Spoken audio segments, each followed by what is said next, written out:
establish today's chamber as an open chamber. Any seconds? Second. No objections? Great. Okay, we are now in open chamber. Any motions on the floor? Great. We will now unilaterally move to debate on item number 28, Yemen. Do we have a sponsor or an author? Can you read that aloud? Read it aloud? Great. Give me 1 second to pull that up.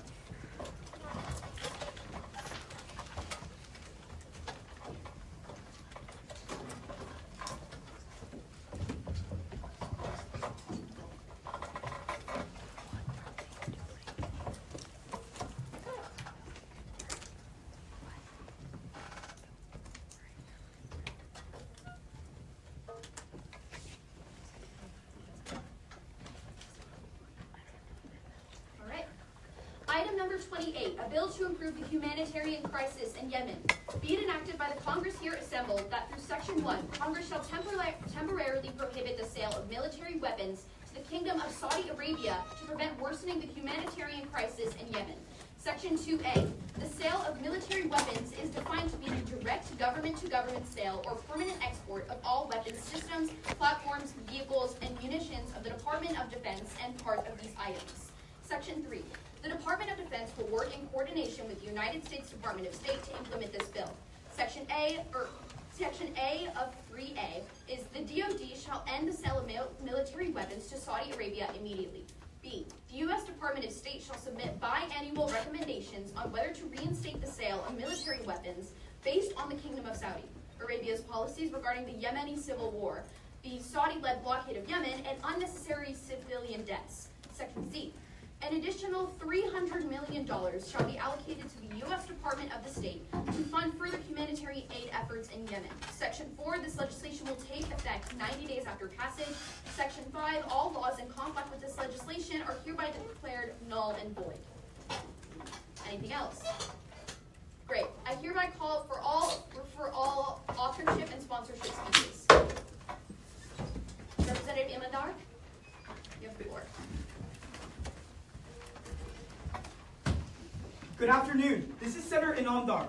I-N-A-M-D-A-R. I'm so glad to be speaking for the first time in today's legislative session. Just any indication, can my judges just raise their hand? 1, 2, who's my third judge? No. Oh, 3. Okay, perfect. Are all my judges ready? Constituents, are y'all ready? Let's get this going.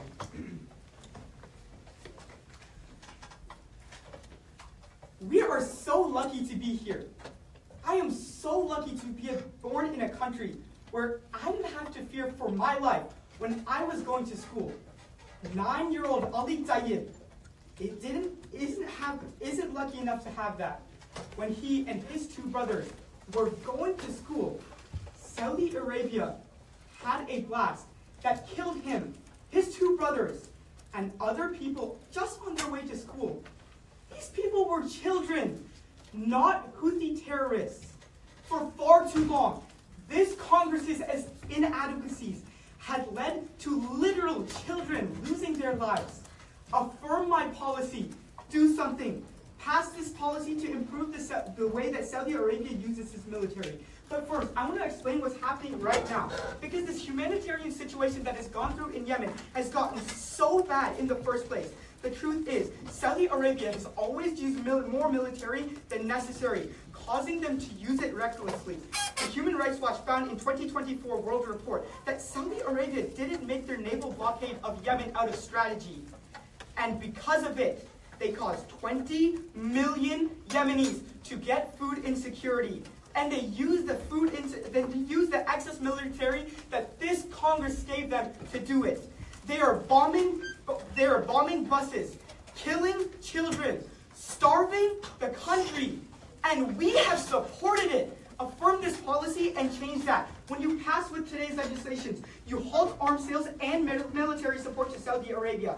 They can no longer afford to waste a missile on a civilian or spend time on inconsequential blockades. They will have to lock in on their goal of fighting the Houthi military if they would like to make it through the war. But even if Saudi Arabia has stockpiles to continue their operations, in this case, their stockpile isn't infinite. So at the very least, we are reducing the munitions they have. And no matter what, they're going to reduce them. I already know that the negation in today's debate is going to give you 2 options. They're going to tell you to go to China or they're going to tell you Russia. Here's why they won't. Because Russia and China, because they don't have the capability to do this. And they don't even have the incentive. Because Forbes in March of 2024 find that Russia and China have both struck deals with Houthi rebels, providing them with political support in exchange for safe passage of their state through Houthi-controlled areas. Why in the world would Russia and China help Saudi Arabia if they're helping Houthis right now? But then secondarily, I don't think they're going to be able to make weapons instead. Saudi Arabia right now doesn't have enough manufacturing power to make the munitions this government does them. So there is quite literally no alternative when you pass today's policy.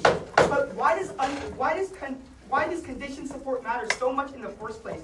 Because by conditioning aid to Saudi Arabia, you create two impacts. You end the bloodshed, or you comply them to be smarter with their military strategy. Do something. Pass this policy. Thank you, Representative, for that speech of 3 minutes and 10 seconds. We are now live for 4 blocks questioning. Questioners, please rise. That questioning block will first go to Representative Singh. Kind of start off this round by telling us that China and Russia have no incentive. You give me no real warrant as to why. Okay, the reason why they're not going to do this is they've already struck deals with the Houthi rebels. So they're not going to do a backdoor deal with like Saudi Arabia as well. Have they not done that in the past? I don't think that matters because Saudi Arabia won't allow it. What do you mean Like, they want to allow you? You okay. think it's Saudi Arabia's choice? Like, they need the weapons if we take it away. Okay, but still, even if so, you're using American militaries like right now. So they won't have the book like all Why the would way Saudi down. ever deny free It weapons is. if It's we gonna go take too long. Howdy, to is transition. this the first arms moratorium we've implemented on Saudi Arabia? No, it isn't. No, it's a great sequel to the first one. What Okay. happened after the first? I'm not sure. Can you tell me? Saudi brokered for peace and Okay. they lessened civilian casualties. Okay. After that, have civilian casualties increased? No, they haven't. But we have to ensure.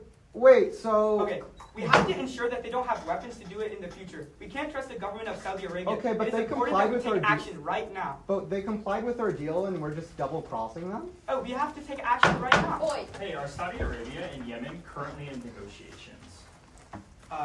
The Houthi, they're in like they're talking to the Yeah, Houthis. yeah, exactly. Okay, so so are they, 4 years are they ago- at war right now? Okay, 4 years ago, Saudi and Houthis made a deal. Saudi, Okay, that's reneged great, on but that let's deal. talk about today. Are they Okay, currently they're at going to war? do the same thing as they did 4 years ago and break Are the they deal. currently at They're war? going to break the deal. Okay, no, they're not at war. So Okay. if we're seeing direct negotiations, break why the would deal. we antagonize I don't war by want to leave it to the Saudi government to Hey, do you didn't let me something. finish my question. Young. Okay, you tell us passing into Saudi Arabia puts like more military strategy. What has that Yeah. looked like for them historically? I'm not sure. Can you tell Yeah, me? it's looked like starvation blockades on Yemeni citizens. Why is that better?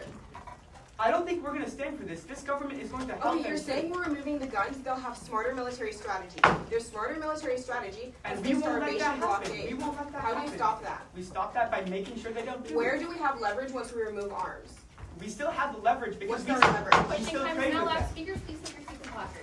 Thank you, Chair. The chair thanks you. We are now live for the first negation speech. Negation speakers, please rise. Wazowski. Hey everyone, that's going to be Representative Jack Wazowski. Once again, Jack Wazowski from Flower Mound High School, not Mike Wazowski, the green monster from Monsters Inc. WLAZLOWSKI. Judges, oh hello. Whenever you're ready, just shoot your thumbs up. 1, 2, okay.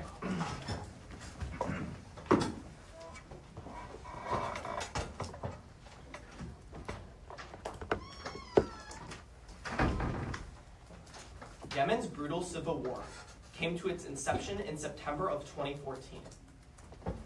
400 United States airstrikes, 66,000 soldiers, and 227,000 lives lost.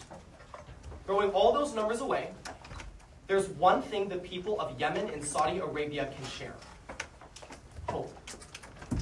But it's that hope that is set ablaze by Senator Anundar's ill-written policy. Strike down this legislation.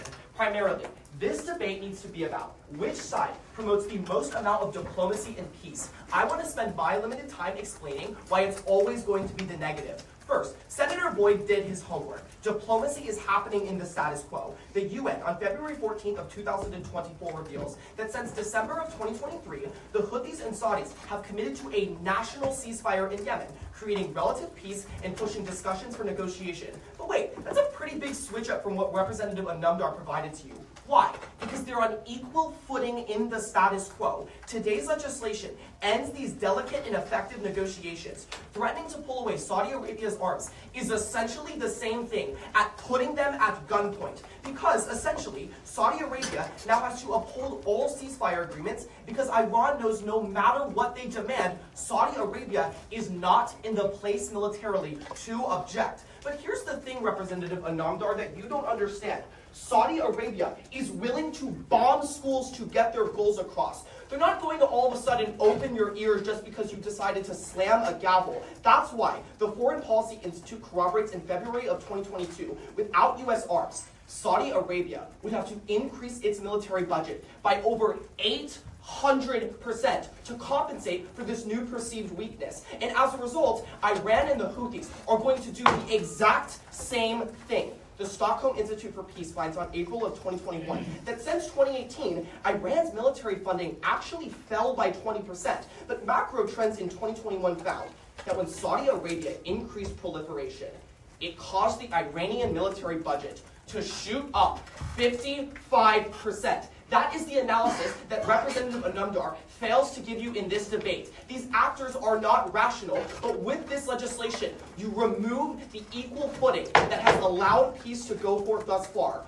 And in doing so, Yemen's hope, that one thing they have left, returns to bloodshed. The relief web on February 1st of 2024 found that reigniting the Yemenis conflict would bring back the exact violence a Saudi Houthi truce stopped, causing casualties to increase by 42%, and that's if we're lucky.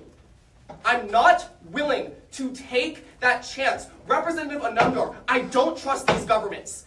I trust ours to make the right decision. Thank you, Representative, for that speech of 3 minutes and 7 seconds. We are now in line for 4 West questioning. Questioners, please rise. That will first go to Representative Desai.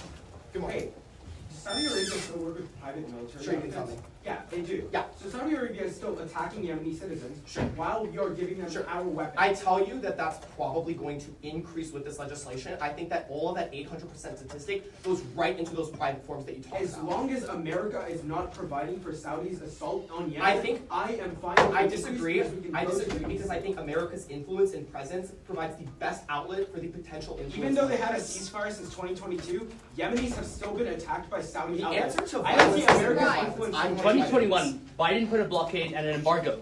But Iran and the Houthis didn't start attacking. Why would they start attacking now? Wait, rephrase the question, sorry? Under the previous administration, we put an arms embargo. But unlike you're saying, Iran didn't start attacking, neither did the Houthis. Why would they start attacking now? I disagree with the premise of that question, Okay. right? I think that Saudi Arabia has explored multiple different outlets as opposed to this one outlet that This you're is talking not about. responsive to what I'm It asking. If an absolutely embargo is. did not... Saudi Arabia has shown multiple times If that they're embargo willing to did not increase cause war in the forces. This is past, why would they do isolated so now? incident Under one administration. Hey, Whose weapons were Saudi Arabia using to attack Yemen citizens? American. Yeah, it's American weapons, right? So if we automatically stop providing American weapons, that means we stop attacking Yemen citizens. Return to all of the analysis that my side's already given to you. It's going to be China, it's going to be Russia. Okay, Couple of China reasons and- here. China wants to turn to Saudi Arabia's very vast and very rich oil Do you sector. agree that That's the China and incentive. Russia will still sell weapons whether we pass or we fail? We can't control that. No, they won't. They will only do Why? it if you pass this legislation. No, because they can still keep selling weapons because it's in their best economic This is interest, right? no And I'm not. question. 4 Hey, years ago, when Saudis and Houthis cut a deal, what happened? sure you can tell. Saudi broke the deal. Why aren't they going to do the same thing now? I think that like this entire analysis where it's like, like shame me once, fool on you, like shame me twice, fool on them. Like, right, this isn't making sense here. I think that if we have the best potential power for peace, that is the outlet you should Okay, use. do we have a complete say in what Saudi is going to do? Right, the we al- should plan for the worst The option, alternative right? here We is can't sit losing here and every pray amounts of influence to China or to Russia What or is to it- their private terms that Do you your have a side gave complete me. guarantee that Saudi won't break the promise? Sorry, what? Do you have a complete guarantee that Saudi I think it's better on my side as opposed to yours. Thank you so much. That's Representative Wazlowski. Your chair thanks you. We are now in line for an affirmation speech. Affirmation speakers, please rise. Representative Kwame unopposed. Thank you.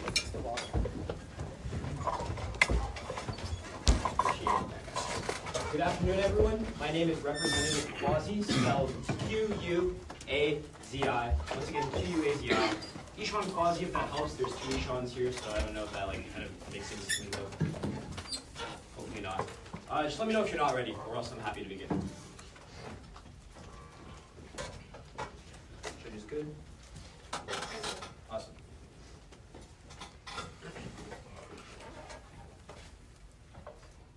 In the opening year of President Bush's administration, he was faced with a simple question. What should we do in the Middle East? Hawks in the Congress and military urged him to invade Iraq before they ever stood a fighting chance. Meanwhile, doves in the State Department and Cabinet urged caution and counsel in a region fraught by religious tension. Later on, he took the former, and it trapped them in a 19-year war that killed thousands in the process. Since I've been alive, the Middle East has never seen peace. This legislation is our first chance. First, Senator Wazlowski and Hain are worried that this legislation reignites the war in the Middle East. I want to end this debate by proving why right now is the perfect time to demand peace. Pass this legislation to build peace in the Middle East. First, Senator Wazlowski, all of your contextualization about ceasefire negotiations are from 2 years ago. Let's get recent. Reuters finds just 9 days ago that recently, Saudi Arabia publicly signaled it actively sought the United States for defense support. The reason why is simple. It's because the Houthis have resumed in risking attacks, escalating attacks in both the Red Sea and across the Middle East in the face of their own economic crisis. But why does that matter in today's debate? It's because that means our weapons are important to the kingdom right now more than ever because they need to be ready in case of an attack. Ceasefire negotiations have been lost in the sauce. But this is when Senator Singh in question would convince you that Saudi Arabia simply turns to Russia and China. I want to give the warning that our sponsor wasn't able to give. The Stimson Center finds in April of 2019 that without American weapons, it would take Saudi Arabia at least 10 years to transition to Russia or China, simply because of weapon software and hardware incompatibility. The issue is they don't have the infrastructure to support other weapons. Saudi Arabia simply does not have the time to wait or the choice to switch, especially with the context of conflict at their border. And under Section 1, we use that context to our advantage. By conditioning our weaponry on ceasefire negotiations and better human rights protections, you force Saudi Arabia to enact peace in 2 ways. First, it ensures they protect citizens' rights. Why? Because in the eyes of a leader like Crown Prince MBS, it would cost him a lot more to lose a war to the Houthis than to simply allow Saudi Arabian citizens have free speech or protect their religious rights. Under this legislation, you make everyday citizens feel safe on the streets. Second, it creates an incentive for them to negotiate with Houthis before the conflict escalates, because absence of negotiation, they'd be fighting a war without our weapons. Instead, they take a ceasefire. Reuters finds on December 23rd of 2024, after President Biden threatened to extend the arms ban last year, Saudi Arabia almost immediately entered a ceasefire. And Al Jazeera finds on November 23rd of 2021, a permanent ceasefire in Yemen would save 923,000 civilians over the next 6 years. For too long, we have not urged caution in regions fraught with war and terror. This legislation is our first chance to see peace when it hasn't existed for generations. Thank you, Representative Smith. You took exactly 3 minutes. We are now in line for 2-box questioning. Questioners, please rise. This is Representative Kabari. I don't think Saudi will go to Russia or China, but why can't they increase domestic production for these weapons if you do You know, Dar told you in the sponsor that they don't have the manufacturing capability right now, especially because their economy is getting weak. He told you that in his speech. That's not what he said. He was talking about Russia and China cutting deals with the Houthis. No, he gave you 2 pieces. Okay, I mean, in the past 2 years, they've increased their production by 30%. Does this not create a bigger incentive for them to increase that after he passes? Insofar as manufacturing is a symmetric impact on both sides of the debate, it doesn't have any significance, and at least this bill enforces it gives them a bigger incentive to do so. You're now pushing them towards more inaccurate weaponry. Production by 30%. Okay, let's pretend here for a second that Saudi Arabia is entirely demilitarized, right? There's still the other aspect of the coin with Iran. What stops them from militarizing under this policy? The issue is that's not unique, right? Like I just showed you, the Houthis are starting to make threats. Their evidence was way too old. No. What I showed you is that Iran specifically, every single instance that Saudi Arabia has stopped militarizing, Iran increases it so they can have leverage over peace talks and don't have to negotiate. Exactly. How does that change with that? Because Saudi Arabia doesn't have to lose weapons under this bill insofar as they protect basic civil liberties and try and negotiate. They're not losing weapons, they're losing all of our arms. It's conditional. Policies. Yeah, it's conditional to get it right back. Questioning time is now live. Speakers, please take your seats and placard. I think they should. Chair, thank you. We are now in line for speech in the negation. All negation speakers, please rise. I repeat, all negation speakers, please rise. Is that a great? Representative Boyd, you have the floor. Hey everyone, that's Representative Boyd. Boyd, speaking a little bit earlier than I thought I would. It's BOYD. Just like everyone else has said, there are a lot of people in this room, so if my judges wouldn't mind just like throwing up a hand, that would be appreciated.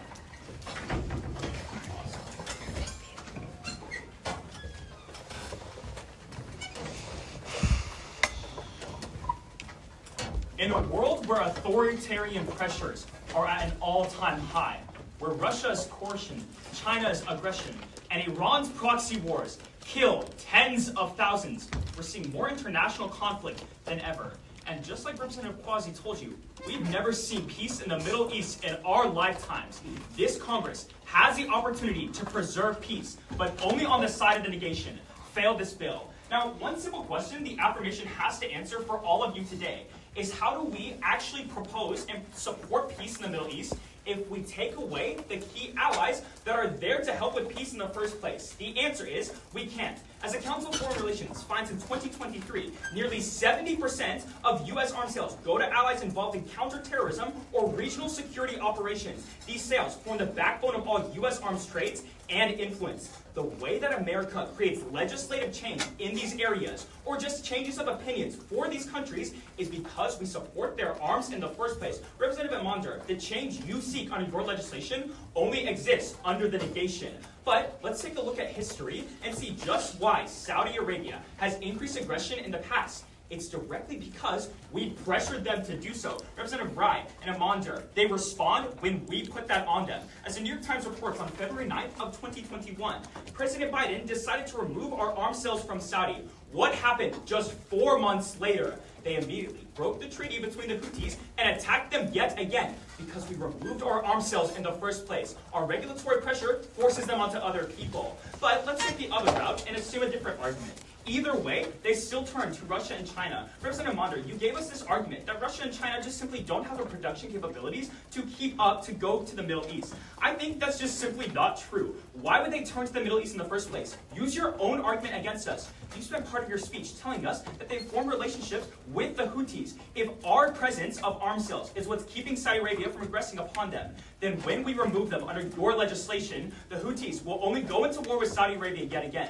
And who are they supported by? It's Russia and China. The outcomes only become worse under what you quite literally told us in the first place. But here's the data for that. The Stimson Center reports in March of 2023 that when the U.S. doesn't sell arms, other people will. We all agree on that. The two main countries that do this are China and Russia. The negation isn't arguing for human rights relinquishment, but we are arguing that we should do everything to ensure authoritarian powers don't gain a bigger foothold within these countries. But secondly, you fail because this bill just has bad managing actors. We rely on the Department of State to fulfill this bill. Why is that so harmful? It's because the Department of State is actively targeting members of American constituents and isn't well managed. The New York Times reports yet again in September of this year that Marco Rubio has spent years defrauding his own people in the state of Florida using credit cards and other funds from his party to directly fund himself. We have corrupt management over the state. But furthermore, as The Guardian reports in September 26th of this year, that ICE has continued to regularly violate basic civil rights within America.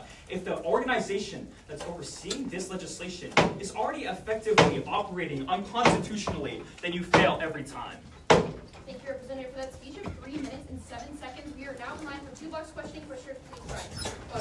Let's say I take you in your best case scenario where Saudi Arabia switched to these countries, right? Yeah. If they do, they're already bad actors, as your characterization says, so the war continues, they keep fighting, right? Yeah, I What guess does so. Section 3C of this bill do? I'm sure that you can It gives $300 million in humanitarian aid to Yemen. Even if everything else stays the same, isn't that the very least we could provide to those I think citizens? that we go back to what your sponsor told us at the beginning, that in reality the Houthis are closer with Russia and China. What I was telling you is it's bad either way.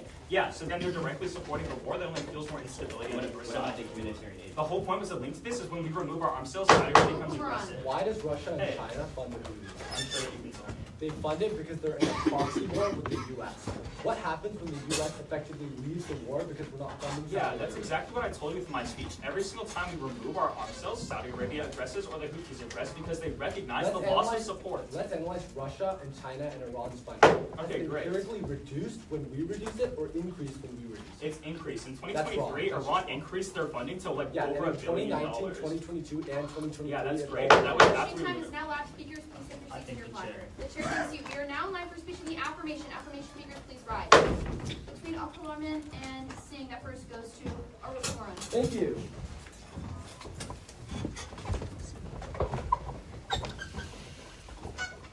Hi everyone. That's Representative Arul Kumran, ARULKUMARAN are rules that help define me. I'm repping the Longhorn district today, so give me a big hook of horns if you're ready. I'd be so happy to be there. By the way, change this guy. Yeah, are we good? Alright, Mason. The storybook of America and Saudi Arabia is plagued with inaction. Page after page is military aids, blockades, and air raids, breaking Yemen to pieces. I have one question for you. When will it end? Write a new chapter. Affirm. Chapter 1, the past. Representative Wozlowski tells you that there's already a ceasefire in place, but conveniently, he misses two crucial things. First, let's look at how long the ceasefire has actually been there in the first place. Brookings stated just 5 days ago. The ceasefire actually started in April of 2022. It is currently December 2025, which means apparently there's been a ceasefire for 3 years. The average ceasefire only takes 2 years to reach a peace negotiation, which begs the question, why hasn't there been an actual peace deal if there's been such a successful ceasefire? That's the second thing of Representative Wozlowski and Boyd missed. The Wall Street Journal contends on March 16th of 2025 that after Chinese diplomacy initiatives, they actually reduced both their funding and Iran's funding by over 85%, meaning that Representative Wozlowski, when you say that they need even footing, the Houthis don't have arms, but we still provide Saudi Arabia with those arms. This ceasefire, if it was in the waters for so long, violence wouldn't be swimming in the first place. It's time that we stop echoing their escalation and start repeating their retreat. That brings me to chapter 2, the present. When you affirm this legislation, you halt all the weapons that we send to Saudi Arabia. But Representative Boyd and Wozlowski tells you that it just doesn't matter. They're going to go to Russia, China, Iran, and Representative Kuzbari says themselves. Here's the thing. PBS explains that because it's a proxy war, every single time we have reduced funding, Russia, China, and Iran do the same. In 2019, Iran reduced funding by removing 2,100 missiles from the area. In 2022, China removed over 100 tanks. And in 2023, Russia took their own troops out of the region. This was all in response to our reduction, meaning that these countries aren't proactive, but strictly reactive. They won't send their arms to the nation. But that brings me to chapter 3, the future. When you affirm this legislation, you finally get what we need. Representative Boyd tells you that the Houthis won't stop fighting. I agree. But a 2016 peace report by the University of Edinburgh contends that after Colombian rebels lost funding, they actually turned into a political movement. Representative Boyd, they will become a political movement and soar the right way.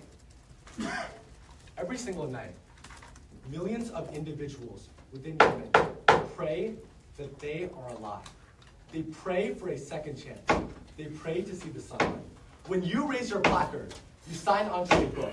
The next chapter shouldn't be the testament to terror, but the pinnacle of prosperity. Thank you, Representative, for that speech of 3 minutes and 10 seconds. We are now live for two-box questioning. Questioners, please rise. Between Kane, Young, and Singh, that will first go to Representative Singh. I'm a little bit confused. Why is it necessary to take our arms away right now more than ever when last time I already told you that negotiations are happening? They have not been successful. They're literally in progress, right? It's a long-term process. Most ceasefires, once the ceasefire happens, the real hard part is the ceasefire. After that happens, peace deals usually happen in 2 Why years. is a It's been ceasefire? over 3.5 years. Nobody on your side has been able to explain why a ceasefire ends. The ceasefire isn't actually working. There's violence and people dying in Yemen every single Like day. you've told me, That's no, not a it's not ceasefire. working, and no, it's not working. You don't ever explain. It's not why. working. That's my point. It's not working. What do you mean? Hey, Hey, wait, let's clarify. You're saying that Saudi is dependent on the U.S., right? That's correct. And that they need us if they're engaged in any war, right? Not necessarily. Wait, but if they're dependent on our arms, they need them in order to wage war, Under right? the legislation, they wouldn't be. Okay. Under Representative Wazlowski's own framework, you put them on even. Representative footing. Quasi just told you that 9 days ago the Houthis started escalating. Doesn't there need to be opposition? No, there doesn't. Wait, so one side can Because- escalate and the other shouldn't? No, because China and Iran Take already time is reduced now the last. Speakers, please take your seats and What do you platform. I think they should. The chair thanks you. State that. I think It's an open chamber. We are now in line for a speech in the negation. All negation speakers, please rise.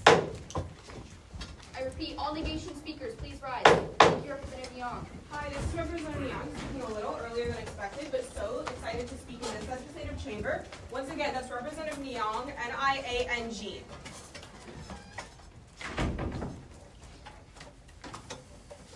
Oh, I'm sorry. It's my appeals ready, and then my judges. I'm sorry, judges, I don't know where you necessarily are, so. I'm here, but I still don't have the last name. Niang, N-I-A-N-G. And then my other judge, oh, hey, Wes. Could you hold that your pocket? I'm having trouble pulling it out. Yeah, If no necessary, problem. Let me you can pull up the PO sheet, or I can just spell it out for you. N-I-A-N-G. Thank you. Perfect.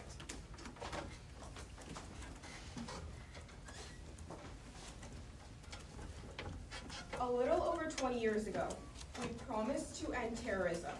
Yet after voting to go to war in Afghanistan, this Congress left terrorism increased, millions of lives lost, and a country destitute. Time and time again, our promises under the guise of progress have led to faulty policy. Time and time again, legislation just like this has had misguided effects that always harm. You fail this legislation because don't pass policy that deters peace. I think it's pretty clear to understand in this debate, no matter pass or fail, we can't instill peace in Yemen in one day. That's why you vote for the side that gets you the closest to the negotiation table. I think Representatives Wazowski and Boyd have done well on my side on proving to you how it happened. But I want to clarify a little further, because I think the affirmation is just fundamentally misguided. Now, Representatives Inamdar and Quasi tell you that ceasefire progress barely works, and more that it's not recent. Representative Quasi, if you're looking for recency, I'll bring it to you. The Middle East Monitor and Reuters this year tell you that Saudi Arabia and Iran have recently had fruitful talks leading to or alleging to a ceasefire. But more, then Representative Longhorn comes up on the affirmation telling you that suddenly, when we decrease weapons, Houthi militants become a legitimate political group. I just think that's fundamentally ridiculous because at the end of the day, Houthi militants always want to expand and fully govern Yemen. The Yemeni government will never want that. That's why they turn to terrorism. Whether or not guns are in place, that still continues. Let's stop empowering false ideas, stop empowering false legislation. But second, why do you actually fail this bill? It's because Saudi Arabia's power, and more, the power of the negotiation table, is provided from the equal footing Representative Wazowski says, but more, because Representative Inamdar, Errol Kumaran, and Irai cite the 2021 Biden ceasefire. But the thing is, the reason it fell apart is because of a lack of equal footing. The World Mediation Organization explains that direct Iran-Saudi talks fell apart in 2023, 2 years after Biden's ceasefire agreements, because Iran left negotiations after 2 years. Saudi Arabia didn't have weapons. They began to seem like less of a threat. When Iran sees Saudi Arabia as less of a threat, they get incentive to act. Don't just believe me.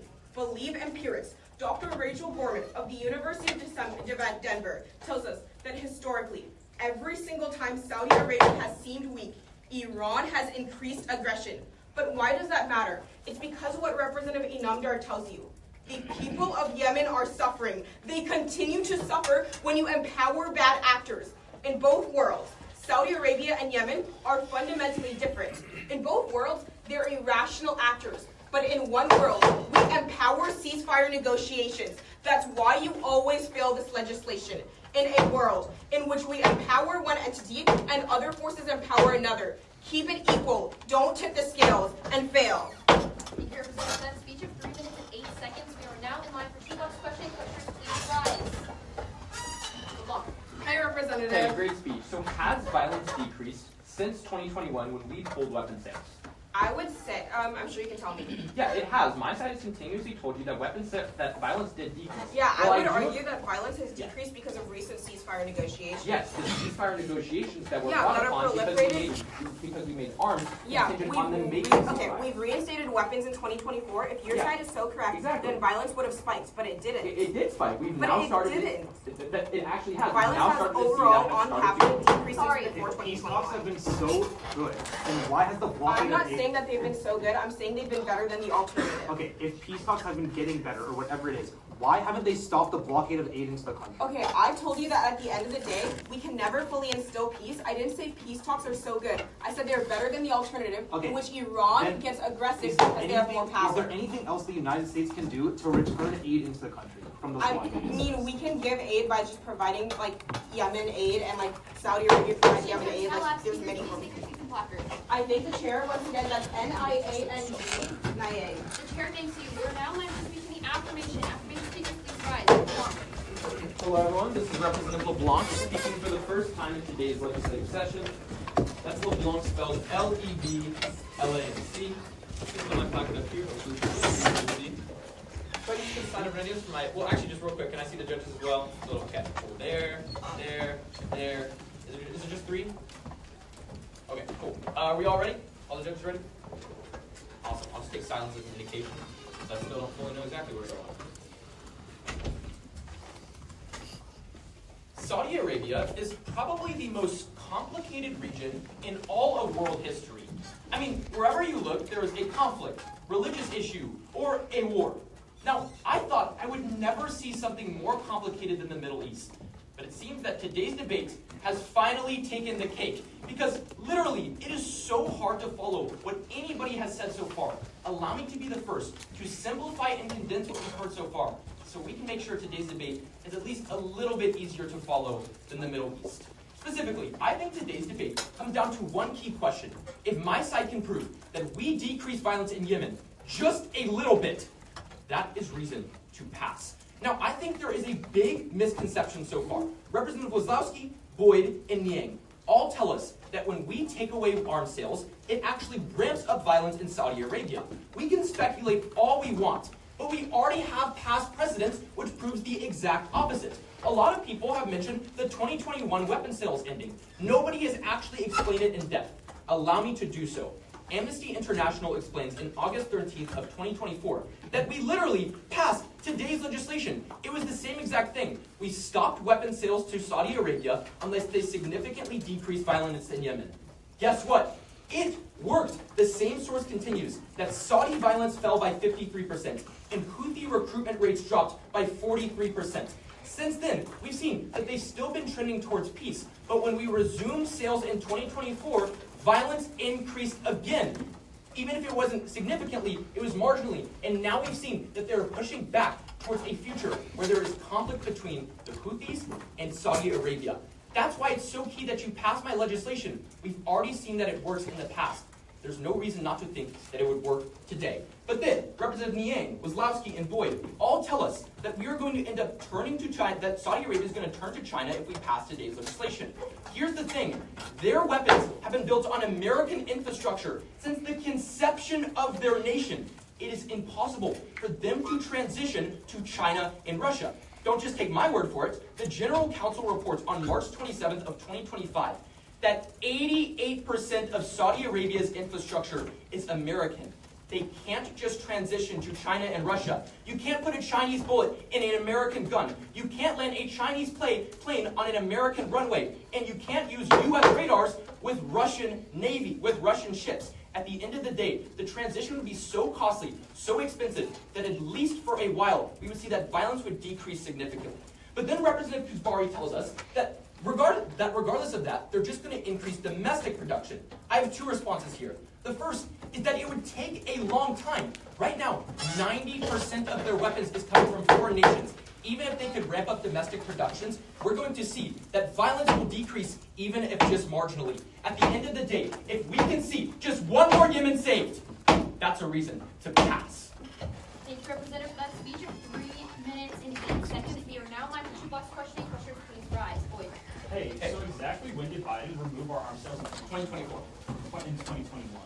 No, okay, so yeah, we removed it in 2021 and then resumed it in 2022. Yeah, when did Saudi Arabia start bombing innocent Yemeni civilians in 2021?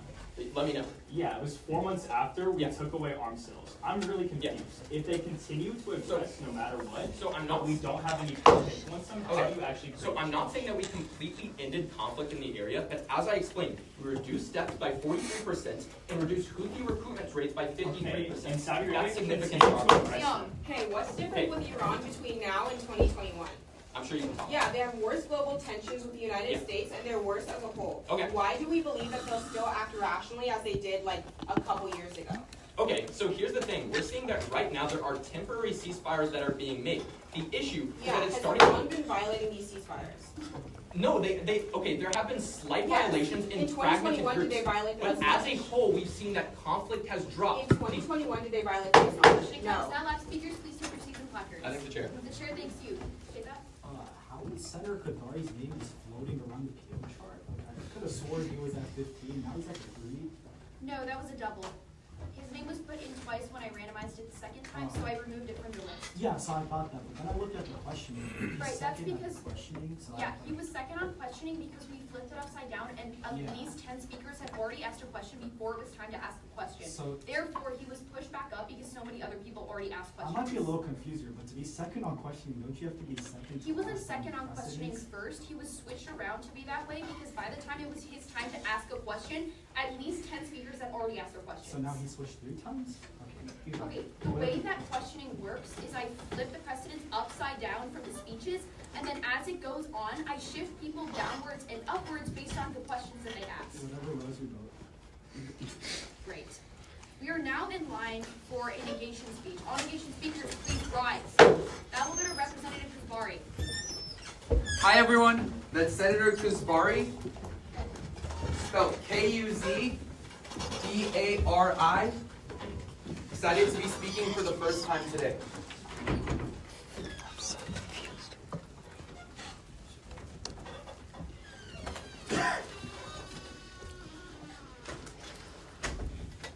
Judges, please let me know when you're ready. 1, 2, 3.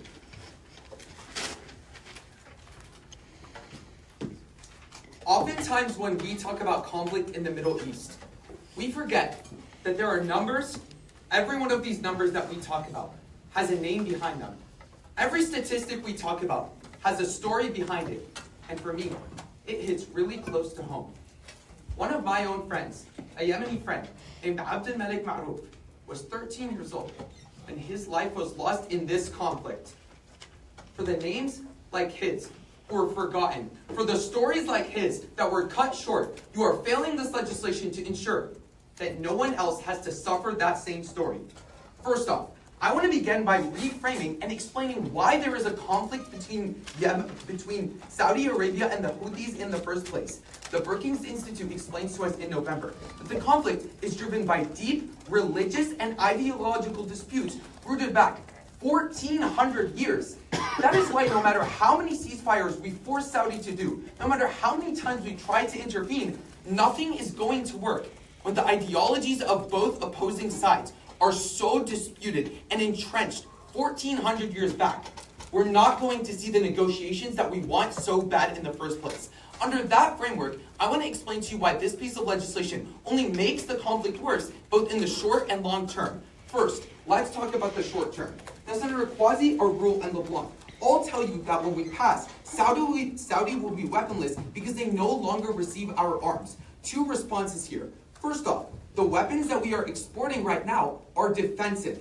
The Washington Institute explained to us in September that $110 billion of the $129 billion in weapon exports in the past 3 years have been defensive weapons that we send to Saudi. Saudi utilizes these weapons to defend their own civilians from Houthi attacks. It's not like we're funding the conflict in the first place when the weapons we're giving them are literally defending their people right now. But second, they have offensive stockpiles that they can fall back upon. The Council on Foreign Relations explains in January of 2024 that Saudi Arabia has an estimated 20 to 30 years worth of U.S. military offensive stockpiles.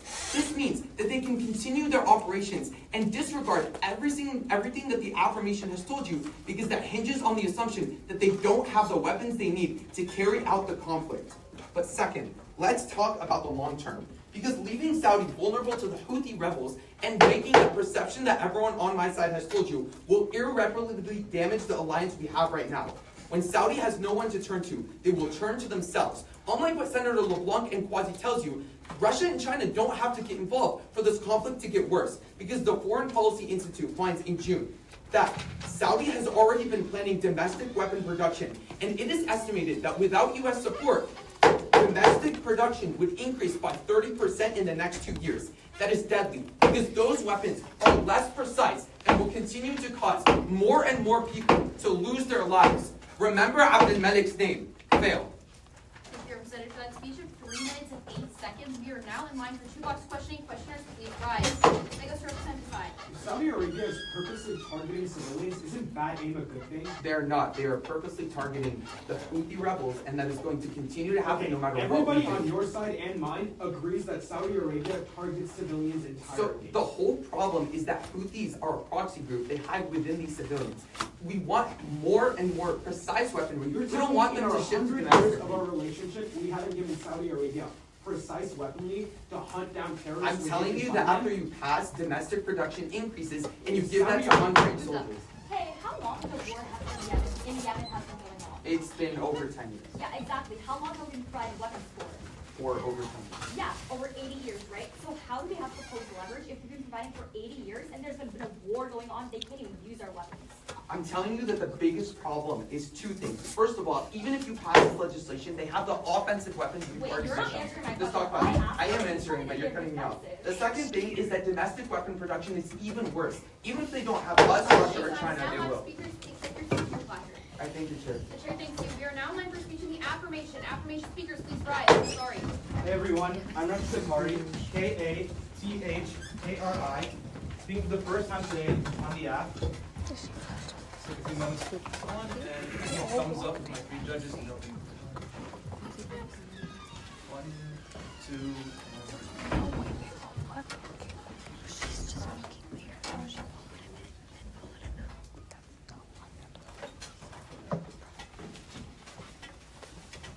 Every summer, in the Yemeni town of Marib, a football tournament is held for thousands of youth citizens. For the thousands of kids that have been displaced by the war, conflict, and famine in the region, it's a reminder of hope, a reminder of unity, but more than anything else, it's a reminder of normalcy. That's what I want to share for this change. Remember that we're fighting to bring normalcy back to these citizens. End the blockade, return to normalcy, pass this legislation. I want to focus my speech on this, but first, I want to address the relations between the Houthis and Saudi Arabia right now. Representatives Wazowski and Boyd are correct. They are in peace talks, but they misunderstand why that's true. Amnesty International explains from June 2nd of this year that since the start of the Houthi and Yemeni war, the thing that Saudi Arabia has been doing is holding a blockade of fuel, aid, and medicine from going into the country of Yemen. That's the thing, Representative Wazowski. They aren't even on equal footing right now. The problem is that Saudi Arabia has been pressuring Yemen and the Houthi rebels into the peace talks. It's not that they're on equal footing. Saudi Arabia is miles ahead right now. That's the issue. It's not that a war is being fought. And I'm tired of people saying that for years there haven't been fighting. Because even if there's not fighting, with bombs and bullets, there's been fighting happening with famine and aid. Representative Kuzbari, if there's domestic production increasing in Saudi Arabia, I think that's more of a reason to pass this bill. Think about it this way. If Saudi Arabia continues to produce more and more of their own weapons, that's less and less influence that we have over them. That's the reason that you should pass this policy today, because we can use our influence to make change in the region. Let me show you how. Under Section 1 of today's bill, we stop sending aid military weapons to Saudi Arabia. But here's the part that nobody has pointed out yet. Section 1 has the word temporarily in it. We intend to return the aid, but at least this way, there are 2 ways in which we can convince Saudi Arabia to end the blockade on Yemen. First, we can convince them to listen to our demands. Otherwise, we simply don't return the weapons. Second, though, with less weapons, it's harder for them to maintain the blockade because they don't run the risk of being retaliated by all of the Yemen and Houthi rebels. Here's the thing. This means we can end the blockade, bring back humanitarian aid, and that's not even considering Section 3C of this legislation. Representative Yang, I asked you in questioning how we can bring aid to the people. Your answer was send them more money. That's exactly what this bill does. Section 3C of this legislation puts $300 million just towards aid. Ending the blockade, sending aid. That's exactly what we need to do. But that's because the UN press release explains on March 2nd of this year that over 9.6 million women and children in Yemen are in dire need of aid entering the country. But they aren't able to receive it. Remember that what we're fighting for is normalcy. Every bomb, every bullet, every plane that you send to Saudi Arabia takes away from that. Pass today's policy. Thank you, Representative, for that speech of 3 minutes and 5 seconds. We are now in line for toolbox questioning. Questions, please rise. This is Representative Sabari. Okay. Oh, me? Or Yes, you said Sabari. okay. 2 months ago, we threatened to pull away our military support to Saudi. What did they respond with? I'm sure you know. It's a question for you. Yeah, they haven't changed anything. There's still a blockade going on in the So their Secretary of Defense, or their Defense Minister, literally said that is the primary reason they're going to ramp up domestic production if we actually do this. If their only incentive to ramp up domestic production is when we pull away, why should we do that? But domestic production takes time to ramp up. You yourself... Within the next 2 years, they can do it if Okay, we no pull one's away. contesting the fact that more humanitarian aid ought to be distributed to Saudi Arabia and the aid blockade should be released. Why can that only come at stopping arms sales? Because stopping arms sales means they are physically incapable of maintaining the blockade, so aid can actually be used. Wait, that's not true at all. Why can't you still distribute aid, but still also have military We can spending as spend well? billions of dollars on aid right now. It won't get into the... No, there's no warrant as to why it can only exclusively happen when arms sales are no more. Like, Because that Saudi doesn't Arabia make sense. isn't listening to us. This bill temporarily gets rid of arms Shane, sales. time is now up. Speakers, please take your seats and placard. I think that's true. The chair thanks you. We are now in line for speech in negation. All negation speakers, please rise. That goes to... Is that placard? Well, it still goes to Representative Haynes. Howdy. That's Representative Haynes, spelled H-A-I-N. Once again, H-A-I-N. It's a little unconventional to give thank yous at UT finals, but I do want to say thanks to Shepard and Tanmay. You guys helped me a lot this weekend. I'm really happy to be competing with you guys. That being said, I'll just take silence for my judges as everybody be. Cool? In 2016, Saudi Arabia fired gunshots against the Houthis, committing terrorism. In response, the Houthis committed counterterrorism against Saudi's terrorism. In response to that, Saudi Arabia committed counterterrorism against the Houthis' terrorism. That's a lot of terrorism. But none of it counts for anything if conflict never ends. Fill this legislation, because it doesn't counter terrorism, but exacerbates it. The affirmations treated the prior ceasefire as their golden child. Representatives Quasi, LeBlanc, and the rest of their side says that the 2021 moratorium was great. And I actually agree with you. The Washington Institute explains in September of 2024 that the first armed moratorium lowered the amount of violence the Saudi military committed against the Houthis by 70%, saving civilian lives. But understand that that's not the entirety of the story. Representatives Quasi and LeBlanc, the only reason that Saudi complied with it is because they believed we did back the aid. Representatives Quasi and Namdar, the only reason that Saudi Arabia is on our leash is because they believe that we control their aid. That's why they've complied with us in the past. That's why they're complying with us in the present. But when we pass this legislation, we are, for no explicit reason, blocking them from getting arms. Representative Inamdar and Qatari, Saudi Arabia has worked to stop Yemeni genocide in order to get our arms. If you take it away for no reason or no descriptive reason, Saudi Arabia doesn't see the need to capitulate. That's why Representative Boyd is correct. All of our success with Saudi Arabia is contingent on them believing that we have the power. They will be forced to go to somebody else or themselves, not because they want to, but because they have to.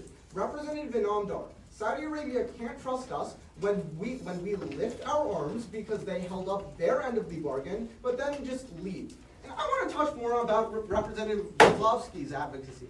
He tells you that the Houthis are escalating. Representative Kazi is angry that he doesn't give you past precedent, so he wins the round for the negation. He tells you just 9 days ago the Houthis started escalating. Representative Kazi, when they escalate, they want to perpetuate conflict. Representatives on your side have already told you that the only reason peace is being maintained is because Saudi is sequestering them with strength.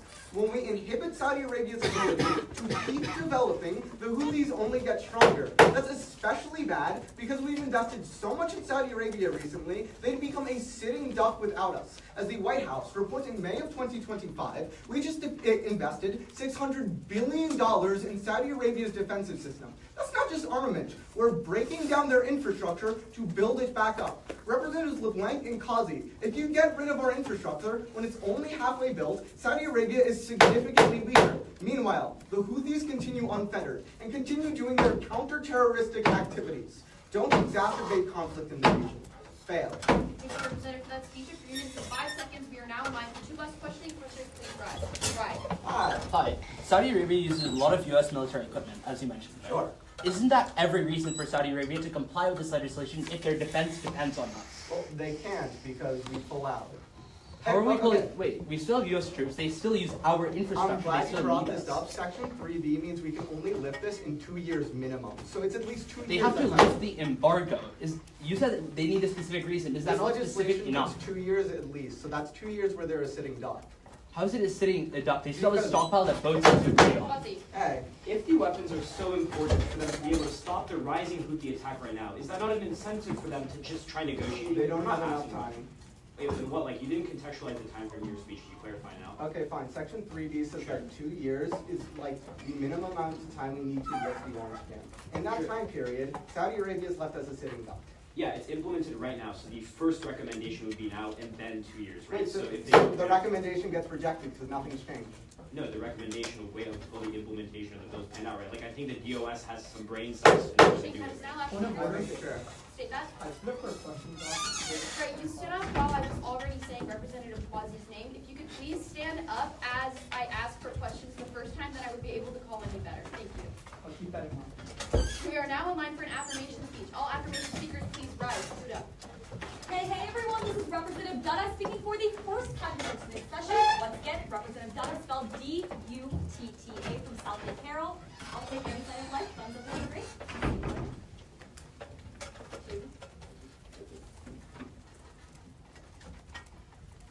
Representatives today seem to be focused on all the wrong things, worrying about geopolitical powers and this Congress's all-time favorite, rivalry with China. But weapons don't spill less blood because it was made in the USA.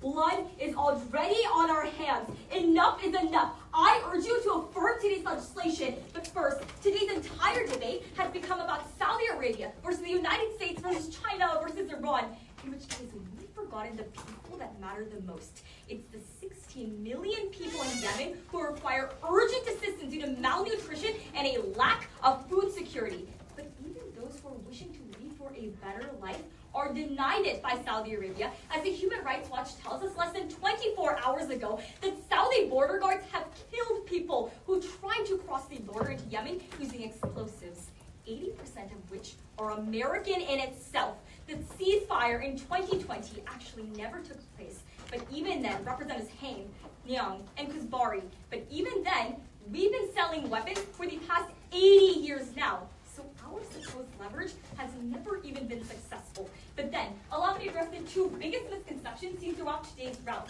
Firstly, Representatives Woslowski and Boyd. Look to the Brookings Institution just 2 months ago. They tell us that Saudi Arabia, not only the Houthis, are purchasing weapons from China even when we fund the weapon. Realize that that's not going to change afterwards whether we pass or we fail this legislation. But at least no more U.S. weapons are going to hurt these people. But taking Representative Woslowski at his highest ground, understand that Saudi Arabia can't simply switch weapons overnight to China or Russia because they simply can't afford it. The Cato Institute told us 3 weeks ago that Saudi Arabia, in order for them to completely shift their suppliers, is going to cost them $25 billion. So even if Saudi Arabia wants to shift their suppliers, they can't afford it, and it is in their best interest to negotiate with the United States. But then secondly, the Middle East Institute confirms that the humanitarian catastrophe in Yemen is what allows like the Al-Qaeda to thrive. But instead, I'm just so confused. Representative Wazlowski, Boy, and Yang, you suggest to fight the terrorism in Iran with the terrorism done by Saudi Arabia? I don't need fancy rhetorics to highlight the irony of your statement. But then finally, even if you don't care about Yemen, you care about our American troops. Representative Kuzbari, the longer that this conflict drags down, the more U.S. personnel are being stationed at the Gulf in itself. Not because they're involved in combat, but because our so-called defensive weapons that we send to Saudi Arabia make us a part of that equation in itself. Representatives, each second that we spend here mindlessly arguing about economics, there are 200,000 people made of flesh and bones dying because of our inaction. So I urge you to pass today. Thank you, Representative, for that speech of 3 minutes and 7 seconds. We are now in line for 2 last questioning. Questioners, please rise. Between Kane, Wazlowski, and Young, and Kuzbari, that will first go to Representative Kane. Hey, why would Saudi comply if they don't trust us? Sorry, can you repeat that? Why would Saudi comply with this legislation if they don't trust us? They do trust us. What we're doing right now is that we're trying to rebuild that trust, and by telling them that, maybe you shouldn't use these weapons to actually kill Yemeni citizens, so we rebuild that trust and we can We rebuild the trust by implementing an arms moratorium that we promised we'd lift. Okay, at the end of the day, when it comes between lives and trust, I would rather prioritize lives over trust. Right, but Saudi Arabia has no reason to prioritize lives if they're not working with us. Okay, even if they don't, we do. Okay, but you ban us from working with them with this bill. Hey, when we implemented an arms ban against Saudi Arabia, did border violence decrease? Sure, no. It did not. But what happened when we re-implemented weapons and were able to talk with them? I'm so glad you brought that up. Here's exactly what happened. When we reinstituted weapons, we actually saw the amount of deaths there in Yemen. When we reinstituted weapons, we saw border violence decrease. If your issue is border violence, actually, more why not American keep our troops at the leverage? border. I just told you this in my speech. Okay, so I'm confused. You're saying that when we Questioning time is now live. Speakers, please take your seats and placards. I thank the chair. The chair thanks you. We are now in line for speech in the negation. All negation speakers, please rise. Representative Singh unopposed. Thank you. Good afternoon, everybody. This is Representative Sig speaking for the first time today. That's spelled S-I-N-G-H. Give me a thumbs up when you're ready.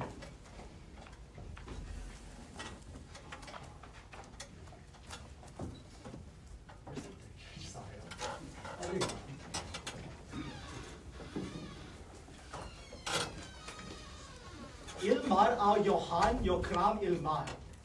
Ignorance is bliss, but a man's worth is only shown at trial. Is what Crown Prince MBC once said at his first speech. I mean, he was really right. He really found the worth and everything that he was looking for when he looked at Saudi Arabia. But honestly, at that time, I'm sure most Saudi Arabians didn't see it as a warning. But now they do. Because for far too long, have Saudi Arabians been on the sidelines and gone through trials and tribulations. And at the same time, have they been told their worth. But today, when we come with this half-baked legislation and try to propose something on them, I can't stand there and let us be the false judge, jury, and executioner in this legislation. Strike it down once and for all for a couple of reasons. But first, I want to acknowledge that I somewhat agree with the principle of the affirmation. What Saudi Arabia is doing right now isn't perfect in any way that you look at it. But I also don't agree with how this legislation takes action. First of all, I want to nip this in the bud of this false argument where everyone keeps talking about Section 3C. It is a gross misunderstanding to think that throwing $100 million or whatever the amount is at Saudi Arabia can solve every problem that we've caused. Our weapons are causing the terrorism. I don't deny that. But the best part about this legislation is nothing, because this legislation only takes those weapons away without the checks and balances necessary. That is why I ask you to fail this legislation, because checks and balances is what Saudi Arabia needs for action. First of all, Senator Quasi, when you bring up the Stimson Center, you tell us that they can't switch to China and Russia because they won't be ready. Nowhere in that Stimson Center report do they talk about Senator Kuzbari's stock supply. Nowhere in that report does it combine both the stockpile that Saudi Arabia is building and capable of building at the rapid rate, and you don't talk about how China and Russia in 2025. The most recent evidence in this round comes from Foreign Policy in February of this year, where they tell you that China and Russia aren't just trying to take over Saudi Arabia. They're at the throats for each other with it. In fact, Saudi Arabia's oil supplies have gone up by over 53% to Russia in just the last year alone. Now you look at China, that's 48%. They're taking over Saudi Arabia. I want you to understand that right now. I don't care how long it takes. We take away our arms today. Everything changes in a snap. But finally, I want to finally understand why the affirmation thinks that pulling away our arms actually solves problems. The arms were never the problem. In fact, this entire round has just thrown around leverage like a buzzword. Understand what the leverage actually is. The leverage isn't the arms itself, it's the threat of taking away the arms. And every single time we've implemented that threat, the affirmation has had no response. I've heard it from Senator Cathari, I've heard it from Senator Hain, and I've heard it from Senator Kuzbari. But I haven't heard a single affirmation speaker in this round tell you that those arms and that leverage is necessary, because they can't. That leverage means everything to Saudi Arabia. We can't just throw it away with this legislation. We can't be reckless and foolish. Il Gyanama is what ignorance is bliss means in Saudi Arabia. Change that. Thank you, Representative, for that speech of 3 minutes and 8 seconds. We are now in line for 2 box question. Questions, please rise. I read section 3C of this legislation today. It gives $300 million to Yemen for humanitarian aid. Okay, so how is that going to make Saudi Arabia worse? This is your legislation, right? Okay, yeah. Can you explain the current conflict in Yemen and who actually runs Yemen? Okay, so I think the Houthis are gaining so much recruitment right now because infrastructure in Yemen is so bad. When you give $300 million of aid to help the infrastructure, you cut the Houthi recruitment. Does your legislation specify who in Yemen we're giving this to, or just Yemen? We're giving it to the Yemeni government. Does it say that? Yeah, the Department of State. Can you inform me on Saudi Arabia's Vision 2030 goal?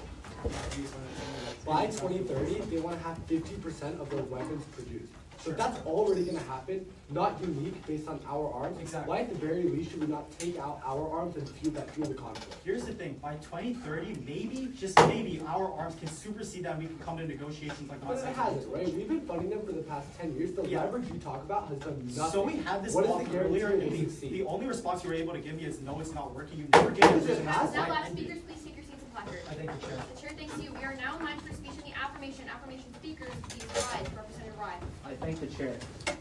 Quick note to my judges and parliamentarian, could you please mark me down as the 13th speaker of today's round, as 1 hour of debate time has elapsed. Hi everyone, that's Senator Rye, spelled R-A-I, speaking for the first time in this session. It's a lot of people, so just yell at me if you're not ready, or else I'll begin.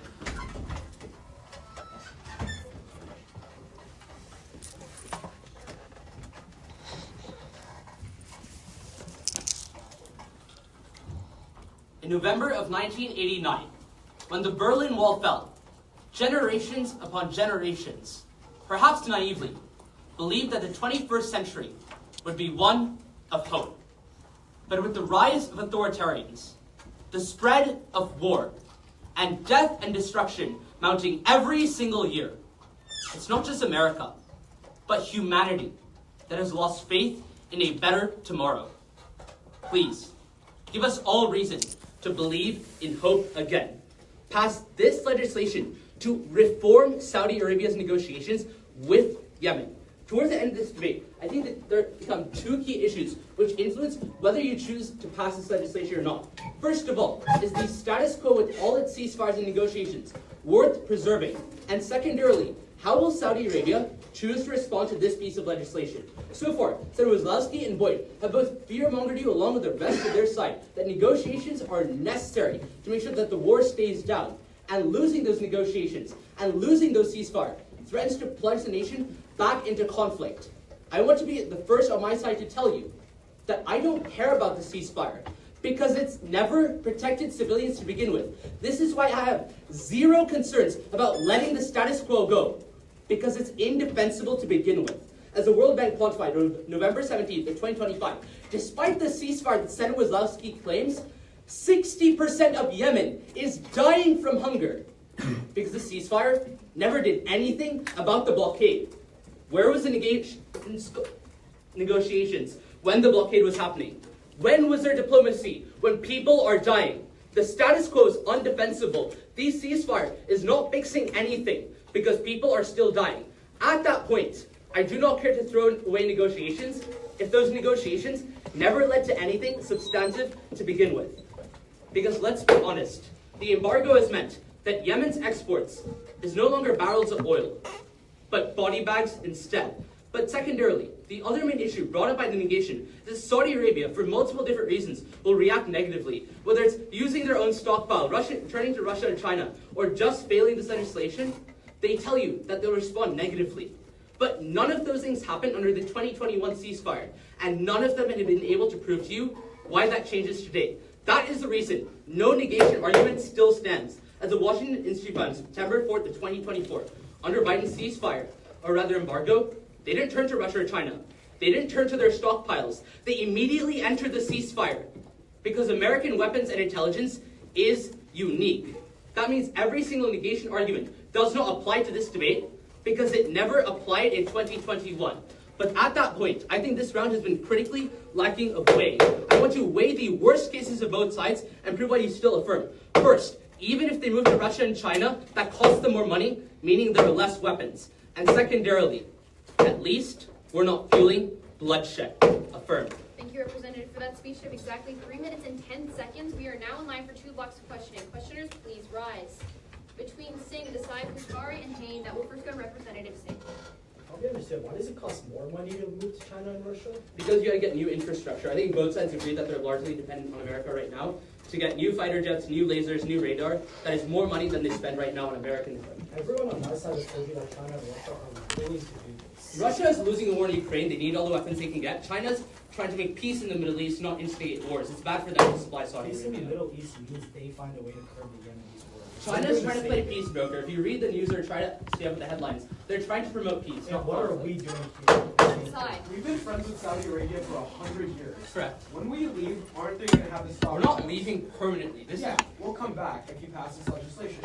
But won't they have stockpiles when you leave? Right. The stockpiles at least puts a limit on the amount of weapons they have so available. Saudi Arabia doesn't even need to go to China or Russia if they want to fight. Right now, the weapon supply is infinite. At least under this bill, it's limited. That means less airstrikes and less killing of civilians. The amount of time Saudi Arabia will get with the stockpiles they have right now, they can build the reliance with China. I think still less attacks will happen because there's a limit on ammunition. Questioning time is now up. Speakers, please take your seats and placards. I think.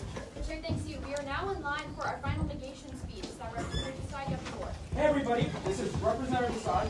Even a lot later than I thought I would. You know what? Give it anyways. Also with a change in heart, motivated by Senator Singh's speech. Alright, let me know when you guys are ready.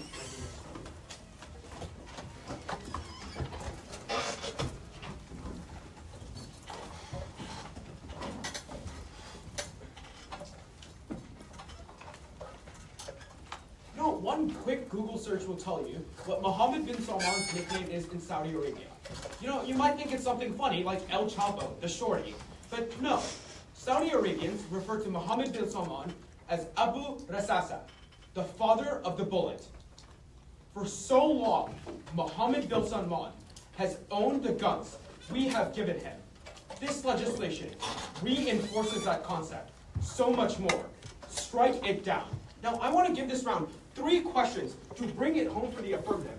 Firstly, what happens to Saudi Arabia when you pass? Senator Inamdar, LeBlanc, Dutta, and Quasi all tell you Saudi Arabia will just turn into goody two-shoes. And you know what? Comply with us. I want to tell you that isn't what happened because it hasn't happened in the past. Saudi Arabia, when you affirm this legislation, will aggress like we have seen in the past. The Center for Strategic and International Studies finds in January of 2024 that when the United States caused a ceasefire in 2021, Saudi stopped attacking Yemen directly. But guess what they did? They funded groups like Blackwater, which were private military outfits that went in and fought Yemenis on the ground. The Saudi Arabian military and the American military might care about Yemeni civilians. But you know what? Blackwater doesn't. We saw a 60% increase in civilian deaths when 2021 ceasefire happened. I don't want that to happen in Yemen again. Understand, this legislation is the catalyst Saudi Arabia needs to justify a genocide. But second, Senator Singh asked the most important question of this round. Everybody has talked about Section 3 and the aid we give Yemen. What does that aid actually look like? You know, we've heard down the bench that this aid might look like giving it to NGOs or might directly give it to the Yemeni government. I would argue if we don't know where the aid is directly going, the aid doesn't matter at all. The BBC writes just 2 days ago that the aid in Yemen has been so well distributed only with NGOs, but this legislation chooses to give it directly to a corrupt government. That corrupt government doesn't want to fight. They're just going to pay off Saudi Arabia to fight a proxy war more. Third, and most importantly, what happens to the Middle East? The CSIS, in a separate article from 2022, reports that Saudi Arabia and Iran have fought 7 proxy wars over the last 11 years. They also report any opening from both the countries would spill over into the entire Middle East as a whole. So it's not just Yemen, it's not just Syria. Tomorrow, it might be Jordan. The day after, it might be Lebanon. Don't let MBS pull the trigger. Fail this legislation. Thank you, Representative, for that speech of 3 minutes and 8 seconds. We are now on line for 2 blocks questioning. Commissioner, please rise. Come on. Okay, so I'm a little confused. You said that $300 million goes directly towards the Yemenis government, but today's legislation gives it to the Department of State, who chooses the best way to get it to the people. Yeah, How does this not completely we've heard already that the Department of State is very corrupt. They'll probably choose it to give it to the most optimal person. Also, we saw literally last week that Saudi Arabia and the Department of State are working together for Trump's benefit. We see corruption in our own government. You think the Department of State is going to want to fuel violence in Yemen? Yeah, because You Sorry. said aid works when it's given to NGOs. How did we give aid to NGOs in the past? we delivered it with our own military. This legislation takes that military force away. Okay, but don't we still have to allocate it? We don't have any more military. We don't have protection for the aid we're giving. Okay, but if there's no blockade anymore, why isn't even the need for the military? I told you violence increases. The blockade will increase when you pass this They're not going to legislation. have the weapons to be able to do something. They have the stockpiles. Your Senator Ryan on your own side told me they have the Yeah, stockpiles. if they want to get the trade back, that's not going to last forever. Question time is now lapsed. I Speakers, thank the please. chair. Motion. Hey, Second. any objections? Great. We will now move to previous question. All those wishing to pass this piece of legislation, raise your placard. I count 1, 2, 3, 4, 5, 6. All of those wishing to fail. I count 1, 2, 3, 4, 5, 6, 7. On a vote of 6 to 7, this piece of legislation does fail. Say that. 10-minute out of Second. Any objection, speech, and litigation? All negation speakers, please rise. Representative Hannon opposed. Howdy. Still Representative Hain, H-A-I-N, once again, H-A-I-N. Just like blame the main on Hain for all my history nerds out there. Been doing this for 2 years, nobody's gotten that reference to this day. Faces, smiles, you guys know my dog. Cool? Cool. Recently, the New York Times game Wordle has taken the internet by storm. And naturally, it spawned a million knockoffs.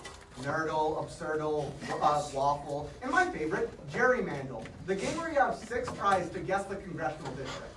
Yeah, gerrymandering's gotten so bad, we can turn US maps into alphabets and games. Now's the time for change. That's why you're failing this legislation. Because when IRCs create gridlock, games stay the same. Immediately, understand something. You cannot depoliticize redistricting. That's because of the conversation Representative Desai and I just had. There are 2 kinds of maps. A map that's better for your party, and a map that's worse for your party. Representative Desai, the reason that parties gerrymander in the first place is to gain political capital. When you remove gerrymandering, they lose political capital.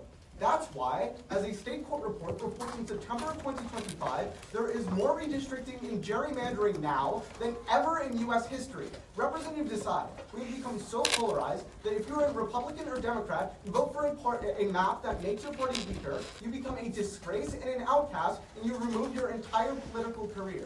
There is no human rights in redistricting. Parties only prioritize themselves. Flash forward to the IRCs. Section 2A allocates 2 things. 1, it specifies that there are 2 Republicans and 2 Democrats on the committee.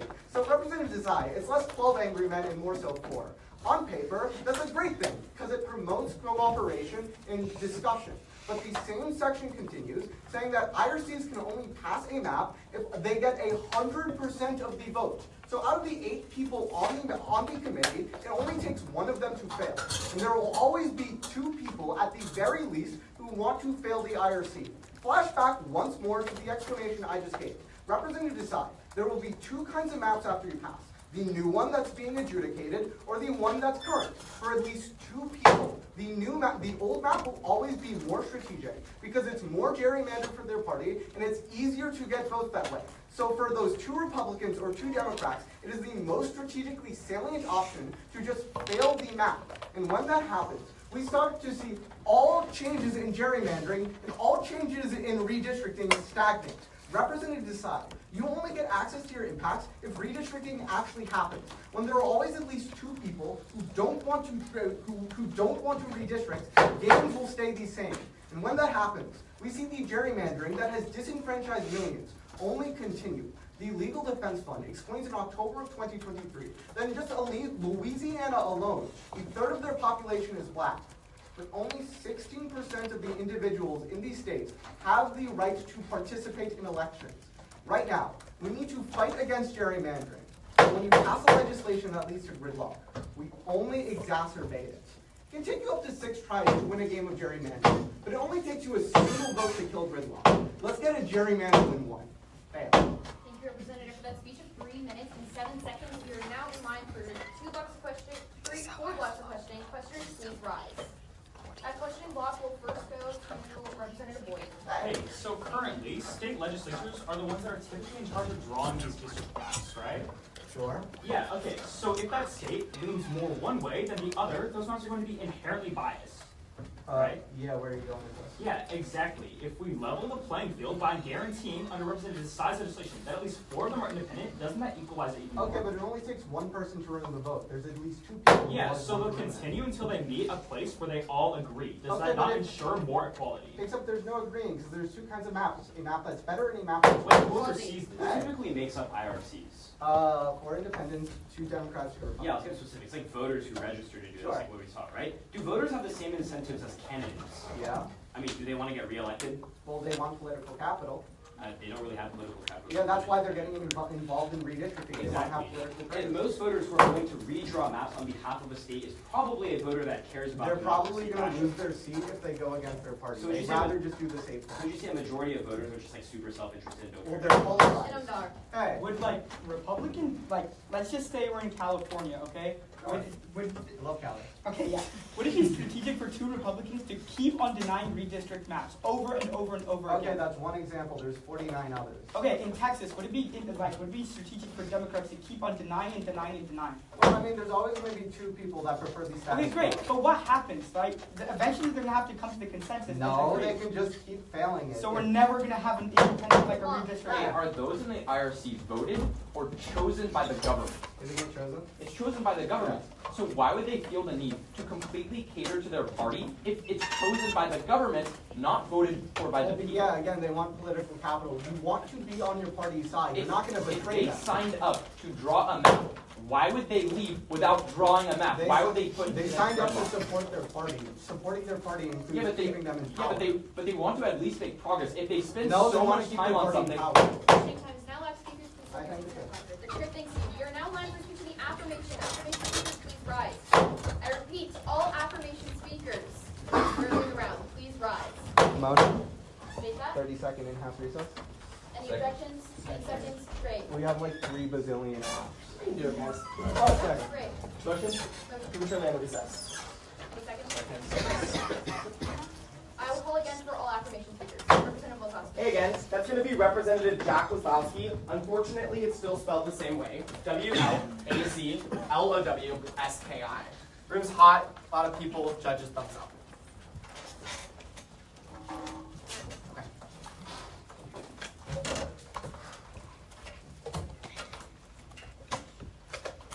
Before my time in office, I landed in some pretty hot water as a state senator when one of my childhood art pieces, Crayon Scribbles, Jack Wazlowski, age 7, got posted on Facebook with my mom 40 years later. Within an hour, all of my constituents were calling because they thought it was the new Texas map with districts. When our democracy starts to resemble child artwork, something needs to be changed and erased. That's why I'm standing on the affirmative of this legislation. First, Representative Kuzbari starts this debate by explaining that he's very concerned lobbying is going to increase when you pass this legislation.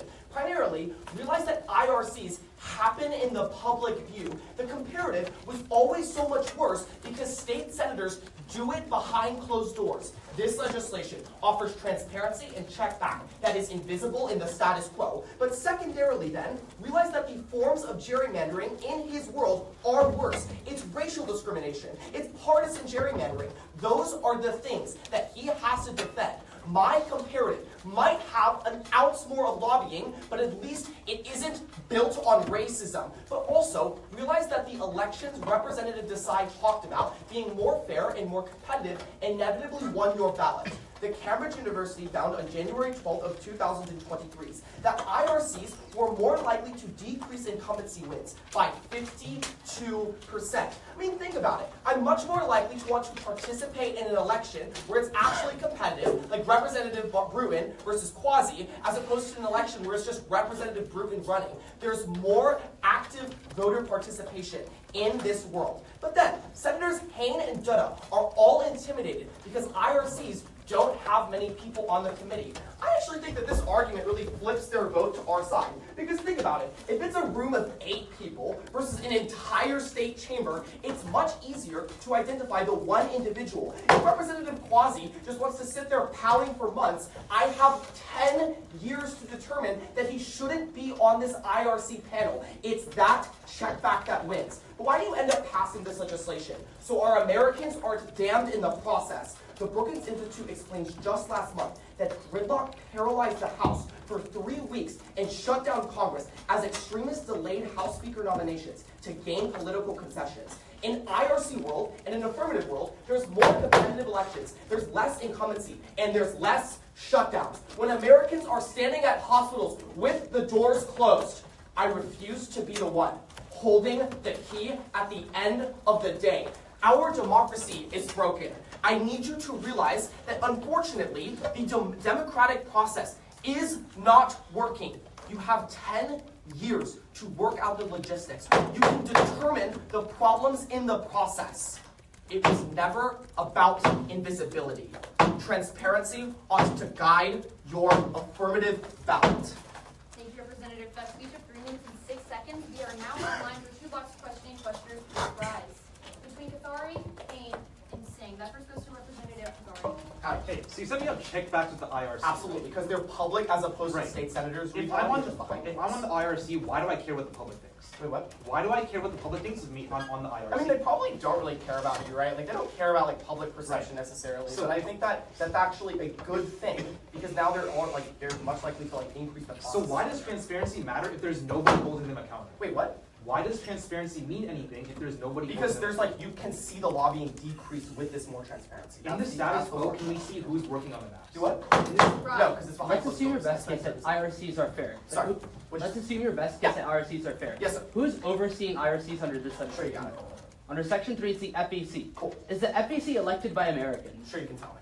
It's not. It's appointed by the President of the United States. Okay. Is the President worsening or helping Okay, gerrymandering? this partisanship was always going to be worse on your side. No, you're Realize making the that FEC administrations flip every single 4 years. That's 4 years where you The change it as opposed FEC to... currently does not have this power. Now you're giving it to them. In turn, are you not giving that power to the No, President? that's not true at all. Realize that all of the power is instilled by the President right now under your role Next time, too. now last speakers, please take your seats and quiet. Fantastic. Kozlowski. We are now in line for a speech in the negation. All negation speakers, please rise. I repeat, all negation speakers, please rise. Are there any motions on the floor? Motion. State that. Under 30 seconds. Any objections? Any seconds? Great. Now move to What was I don't think I should say I'm flipping. I think everyone's. Wait, should we just have one break cycle? Yeah, just for excitement. cycle break. We should still make sure someone. I think I can get it done. Okay. No Now we're break cycle. Oh. Motion. Any objections? Any seconds? Great. We will now motion to move or end House recess. I call again for any negation speakers. Seeing as there are no negation speakers, we will now break cycle and move to affirmation speakers. Are there any affirmation speakers? I repeat, are there any affirmation speakers? We can't cycle back around. Is there a motion? No.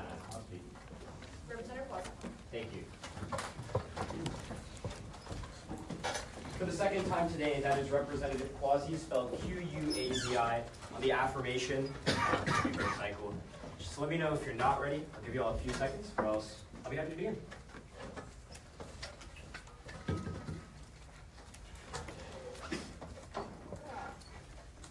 Just in the back? Awesome.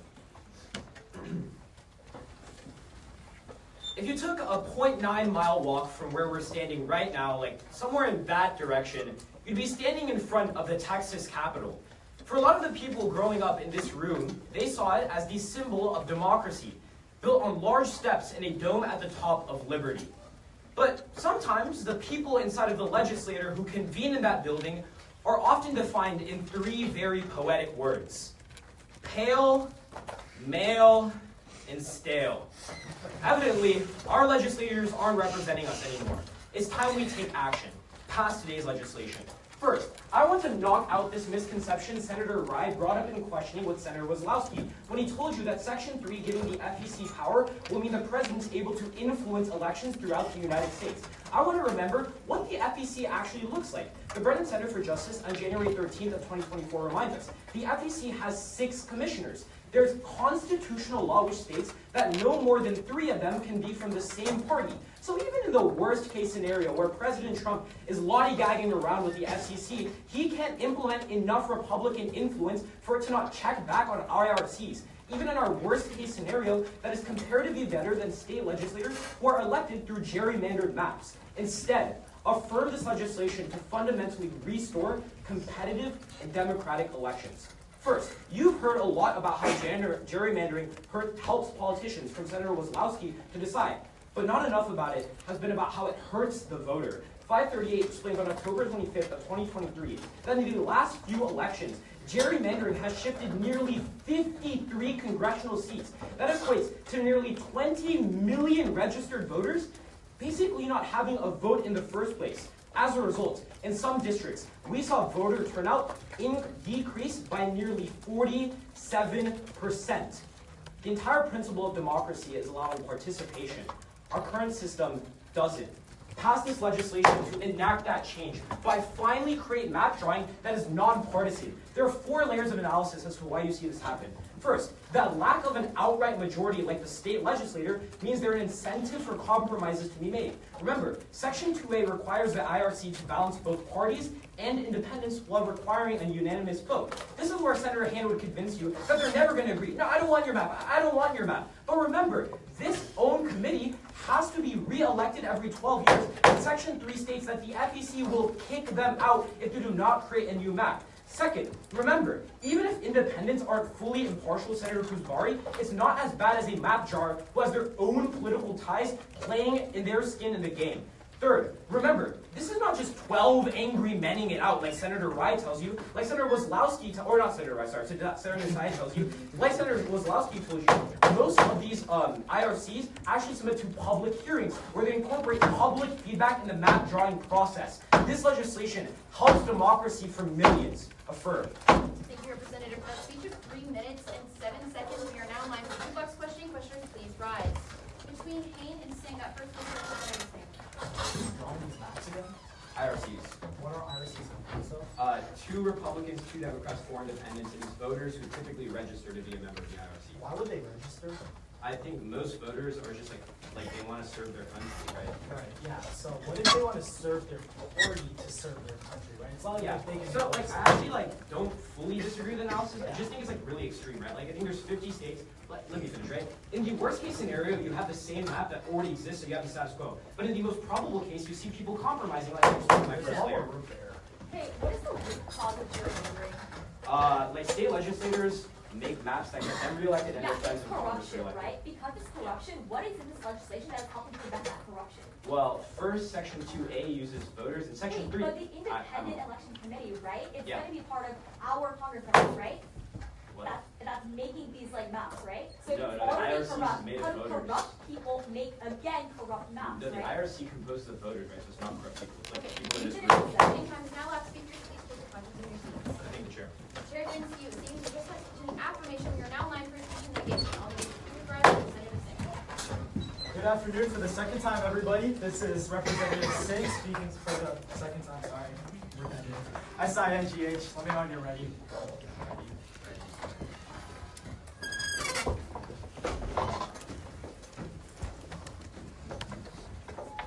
I'm going to be honest, corruption really plagues this government. I mean, I know for a fact I have never seen Senator Quasi and Dictator General Aladdin in the same room. And the other day, I caught Senator Desai emailing some random citizen, draw for Senator Desai, or, let me read this real quick, or I'll make you cry. Like, what does a random citizen even mean? That's why I asked you to strike down this legislation. Strike down this ill-considered legislation because it destroys the very fabric of this democracy. 4 layers of analysis. First, IRCs are comparatively more susceptible to misdoing. Now, Senator Quasi, Wazowski, and Desai all come up here and act like IRCs are composed of the best people ever, right?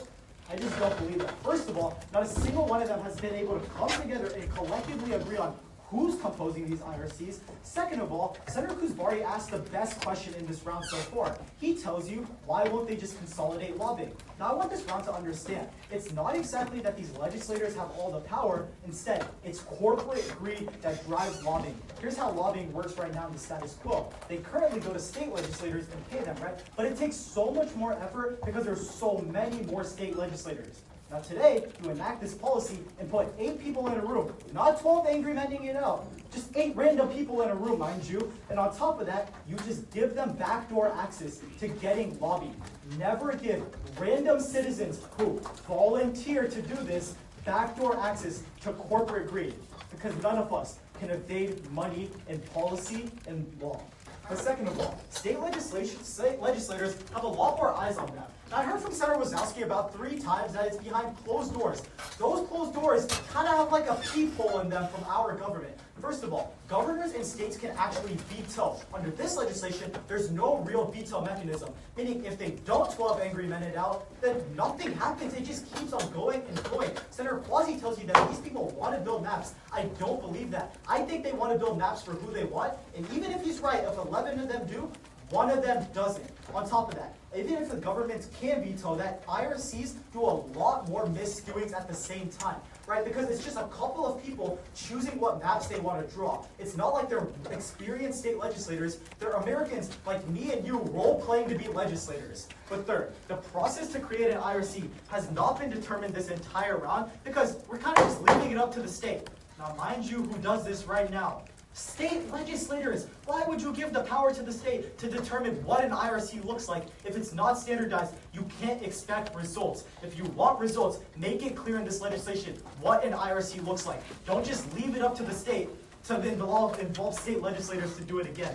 It's kind of like drawing from a hat of random registered people, but at the same time, you really have to wonder why they're registered in the first place. I find it very hard to believe every single one of them are out to do the right thing. 4, remember who you serve. Serve Americans with true democracy. Reform, don't repeal. Thank you, Representative, for that speech of 3 minutes and 8 seconds. We are now live for 2 questions. Okay, what's the difference between like lobbying and bribery, for example? They're almost the same. No, lobbying is when you are elected. These types of people are being appointed. Is that not just bribery, which is already illegal in the United States? Why do you think they're elected? You think they just get into office and then do nothing? Like, nobody's helping for free. They're not. You lobby people to do things do you have faith in the American people to execute democracy? I don't have faith in all 8 people that were helping on this IRC. Okay, but there's still check back because it's the Republican, Democratic, and Independent Party. Why is that check back not enough? My entire side has told you. In what instances are veto mechanisms necessary? In the instance that some maps are just unfair. Like unconstitutional, right? Yeah, in that case, we just redo this process. So like, I don't understand what the net harm is. So your entire side has told me so far that it could take up to around 10 years, right? Now we're going to do that a couple more times, and it's almost going to be a Okay, who's more biased? The politicians themselves or those maybe influenced by the politicians? Those may be influenced by the politicians because they don't know better and haven't avoided it. Okay, if the politicians know better, they should just Time ignore. is now up. Speakers, please take your seats in your placards. Sure, thank you. We are now live for speaking affirmation. Affirmation speakers, please rise. Affirmation speakers, I call again. Please raise your placards. Are there any motions on the floor? State that. 30-second house recess. Any objections? Any seconds? Great. Yo, at this point, you guys want to go to the 3rd drill? No?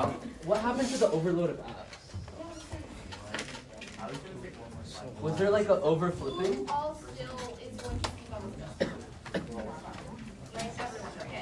many of you guys are apps? How many of you guys are next? Okay. Who's the closest to like being done?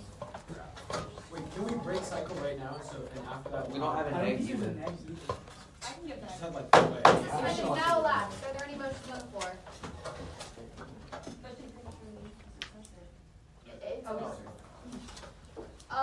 Seeing as our race is now ended and everyone is present, or at least all of our judges, I will now call again for another affirmation speaker. All apps, please raise your placard. I call again. All affirmation speakers, please raise your placard. I call now for negation speakers. Breaking cycle, please raise your placard. Representative Duda. Hey everyone, this is Representative Dutta speaking for the second and final time subsequent session. Let's get Representative Dutta spelled D-U-T-T. I'll take any kind of blood. That's what you do. See you one. Two.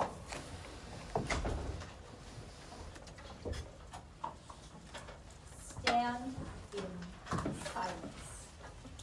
This is the sound that our constituents hear when they beg, crying to us for help.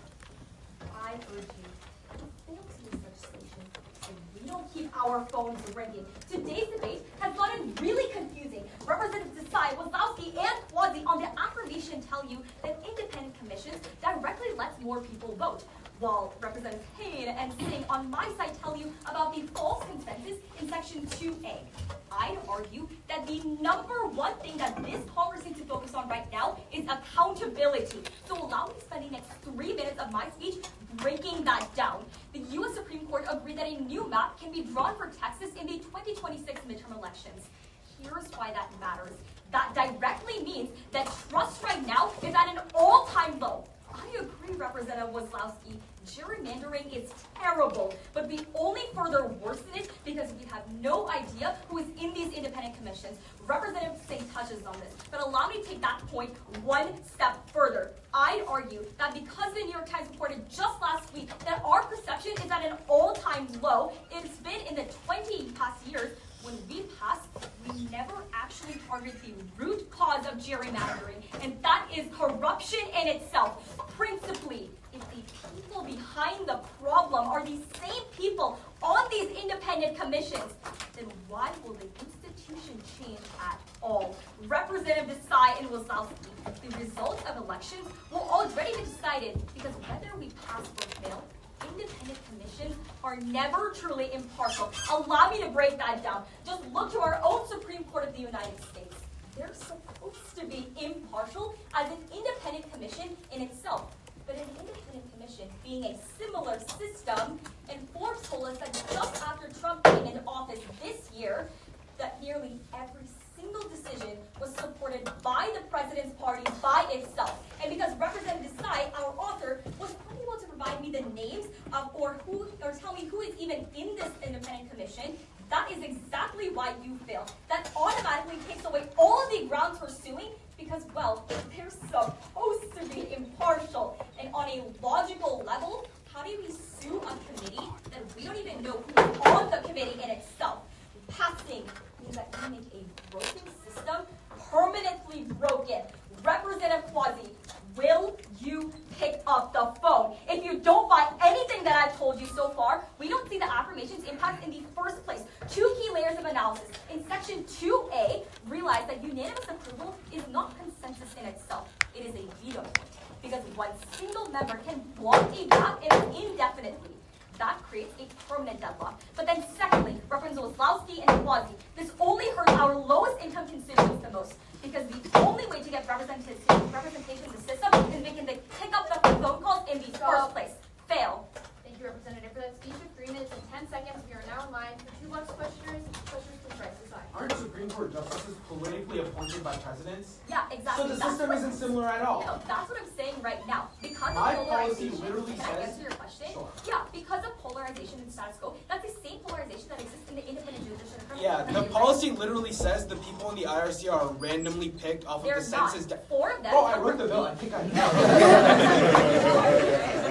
Off of the census demographic survey. That's how they're picked. No, that's not what it says. There's No, that's eight, what there's it 8 says. of them. And then Everybody in there's this 4 of room, them read in it right now. Hey, today's bill directly outlines exactly how they're going to be chosen. How is that not clear? Okay, we don't know who is in these independent commissions itself. And Okay, wait, even you know their then, I political argue that parties and their polarization backgrounds. occurs How is that not enough? No, because we don't know who is on this, and also I already told you Wait, that isn't that polarization the occurs entire as goal of well. this legislation, that it's impartial members I of the told you- communities? Okay, the Supreme Court is impartial. We still see polarization, right? Okay, the Supreme Court isn't impartial at all compared to an IRC. Okay, They're but it elected is by presidents. classified as an independent commission, right? Because it is classified as Okay, time is now left to be briefed. I think the chair. The chair thanks you. You're now on proceed to affirmation. Affirmation speakers, please rise. Between Representative Young and Boyd, the first goes to Representative Boyd. Awesome. Hey everyone, that's Representative Boyd speaking for the second. It's still BOID, pretty short. Boyd. And then again, sign of life for my judges. I don't have to remember. All right, awesome. Thumbs up. Thumbs up. So one in the middle of that. Sorry. Oh my goodness. We're so locked in. All right, awesome. Okay. Every 2 years, Americans go to the polls to select someone they believe will represent them. However, instead of being able to vote and choose a representative, representatives go through gerrymandering measures and choose their constituents' votes. It's because politicians should never be able to co-sign themselves onto our constituents' votes that you finally pass this legislation. But on the topic of gerrymandering, I think the negation has taken a lot of ground within today's debate that never belonged to them. Let's go representative by representative and prove how the affirmation still wins on every single argument you passed to prevent unbalanced power systems for state legislatures. Representative Hain, I think you actually started this debate off for the negation with the best argument possible, political gridlock leading to nothing changing. Representative Desai didn't give you the exact argumentation as to why that wouldn't occur. Let me be the one to do it. First, do IRCs face political gridlock? Yeah, but it's a lot less than we would like to believe. As CNN reports in June of 2022, that when IRCs were insulated from the same pressures that state legislatures face, not only did they draw some of the most fairly rated maps ever, but face less political gridlock or drama than before. And second, even if you buy none of that analysis, Representative Desai's legislation still tells you that if it's in violation of the Constitution, they'll continue to redraw the maps until they get it right. That's how they always solve. But then, Representative Wright, in questioning, you talked to us about the FEC causing massive problems. The only power the FEC has under Representative Desai's legislation is to intervene if there are discrepancies in the terms above. What does that mean? I.e., it's to ensure that the maps are in line with the Constitution or that the political parties are correctly distributed. The FEC might be checking this legislation, but the Constitution serves as check back for the FEC first. But at the end of the day, even if you choose to buy none of that argumentation, IRCs still outweigh the comparative of state legislatures. Representative Singh, state legislators are always more biased towards their state's political parties that they were elected under. Naturally, if I'm a state legislature in Texas where the majority is for Republicans, then our map is going to end up looking like a spiderweb. That's exactly what we're seeing. So, why do you vote for the affirmation at the end of today's debate? It's because you passed to prevent political weaponization. Currently, both sides of the political spectrum are using gerrymandering as a way to go tit for tat on these districts. ABC News reports on August 21st of 2025 that redistricting within Texas sparked responses from Gavin Newsom, who responded by redistricting California as well. Instead of going bar for bar, they're going district by district and treating our constituents' votes like some way to get back at their political opponent. This Congress's goal should always be to minimize political weaponization and ensure that every single constituent's voice is heard.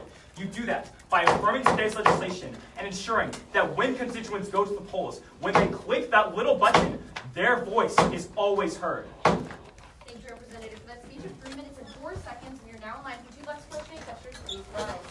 Between Dutta, Rye, and Hain, that will first go to Representative Rye. You said that the FEC can only intervene if there are discrepancies, right? Yeah, discrepancies in the term listed above, yeah. Right. Does it actually define what any of those things are? Yeah, so discrepancies in terms above, that's kind of what I define with you for my speech. It could be that the political parties don't line up with who's selected, or the fact that they're in violation of the That sounds really, really vague, doesn't it? That's not vague, I just gave you the 2 examples. Violating the Constitution, right? Like, that's vague, no? Okay, Like, yeah, by redistricting or packing. Like, but you're leaving it up to the FEC FEC to determine if it broke its own rules. Well, okay, like, that's not true. We're talking about, there were 2 different things. You're asking the FEC to interpret the Constitution and act accordingly. The other one is that the political parties. In Michigan, Washington, and Idaho, we implemented IRCs. Did lobbying increase or decrease when we did that?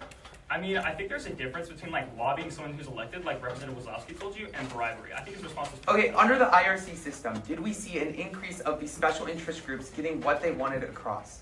I mean, I guess, but I would still say We did, that the right? data outweighs the fact that the maps were still rated more. Why are there no audits under this piece of legislation that prevents that from happening? That's not true. Every single 12 years they're redone. That's just not. I thank the chair. Once again, it's Representative Boyd. Chair, thank you. Quick note to the chamber and my judges, please mark me down as the 23rd speaker of today's round since another hour has passed. If you need any time to do so, please just holler and let me know. If not, I'm going to proceed with our procedure. Calling all of the nation's speakers. Between Rai, Kathari, Rahlarman, that will go to Arun Kumara. Thank you.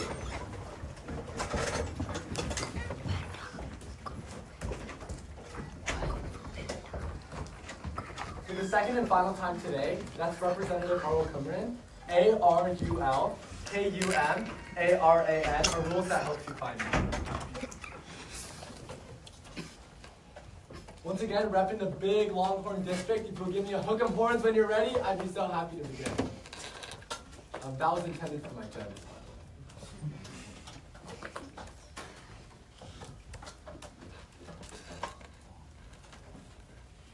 Recently, officials smelled something funny when it came to Tesla's politicians working with state legislators. But as it turns out, it was just Elon's Musk. Look, our redistricting process has always smelled fishy. But today's legislation doesn't fix the funk, nor does it level the line. That's why you should fail this legislation.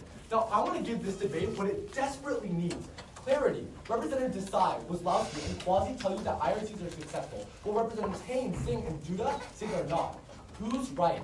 When in doubt, the numbers will get us out. The American Bar Association finds on March 4th of 2025, there are over 100 different models of an IRC that could be implemented. But Representative Arul, how do we know which model that states will actually use? I'm so glad you asked. The American Academy for Arts and Sciences right. On April 29th of 2025, over 90% of the states in the status quo use what's called a public IRC model, which means the meetings are completely open towards the public. Representative Desai, note, this model doesn't violate the Constitution, so the FEC cannot prevent it from happening. On that basis, your job is to evaluate this debate on whether or not a public IRC model is good or bad. I want to provide you two very simple reasons as to why it's bad. First, let's talk about lobbying and corruption. Representatives Desai, Wazlowski, and Quasi say that lobbying decreases with an IRC. First, according to the Center for American Progress on March 1st of 2025, 95% of lobbyists were more successful because of three simple reasons. First, because it is open to the public, they know who to target. Second, because there are less people on an IRC, they can effectively concentrate their resources more per person. But third and more importantly, Representative Quasi, they didn't give it to campaign funding. They made donations to Timmy's Soccer League or Sarah's Bake Sale. Yeah, that's not sketchy at all. But secondly, Representative Wazlowski said public influence is good. Public will become the lobbyists. A 2025 California Citizens Redistricting Commission report detailed that the public paraded, politicked, picketed, and protested in order to get their ways across. Representative Wazlowski, that's lobbying in and of itself. But secondly, I want to talk about who no one in this debate has spoken about. Commissioners themselves. The Campaign Legal Center describes in the 2025 summary that when they are open to the public, 15 different commissioners face death threats for serving our country and now aligning with what those people wanted. Each night, my constituents call me about their policy issues. Public transportation, healthcare, wages. But that only happens if they accept us. That only happens if they believe in us. And that only happens if they trust us. If there's one thing I want you to take from my speech, let it be this. Your constituents speak through you. Don't use your voice to keep them silent. Thank you, Representative, for that speech of 3 minutes and 3 seconds. You're now my public questions. If I'm a politician running on behalf of the party, you have to slide me a check to convince me to draw a map in favor of my party. Right. So even if lobbying happens, it isn't the same as politicians who draw maps to re-elect themselves, right? Well, The same here's level the of thing, incentive right? doesn't exist. Lobbying will exist in both worlds. What gets worse is that commissioners face death threats because certain people are so partisan that they feel that their issues won't be solved. How many death threats do you think like Ted Cruz got this year, bro? It's not. You told me that commissioners are voters. Meaning that it's not going to be Ted Cruz getting death threats, but voters. Yeah, like That's it seems like actually this happens if you take a public service job as bad for you. Hi, if the only thing that gets worse is death threats, can't we protect these IRC members? I don't think a single American should have to face a death threat. Okay, cool. Senator Duda on your side already told you that we don't know who these IRC members are. So why would they get death threats? Representative Wazowski on your side told you that public models are going to be the ones implemented. Meaning every single person will know every single I still don't understand why we can't protect our citizens who are making our maps. It just doesn't make sense to me. You can't protect a death threat if that happens to a person. Okay. Questioning time is now lasting. We're now on after speakers. That was funny. Hi everyone, for the last time today, Senator Inamdar. You just heard from me in a question block. That's INAMDAR. UT applications didn't go too well for me, so give me a gift. That was dead ass funny. Quite a bit for you. Aren't you a junior?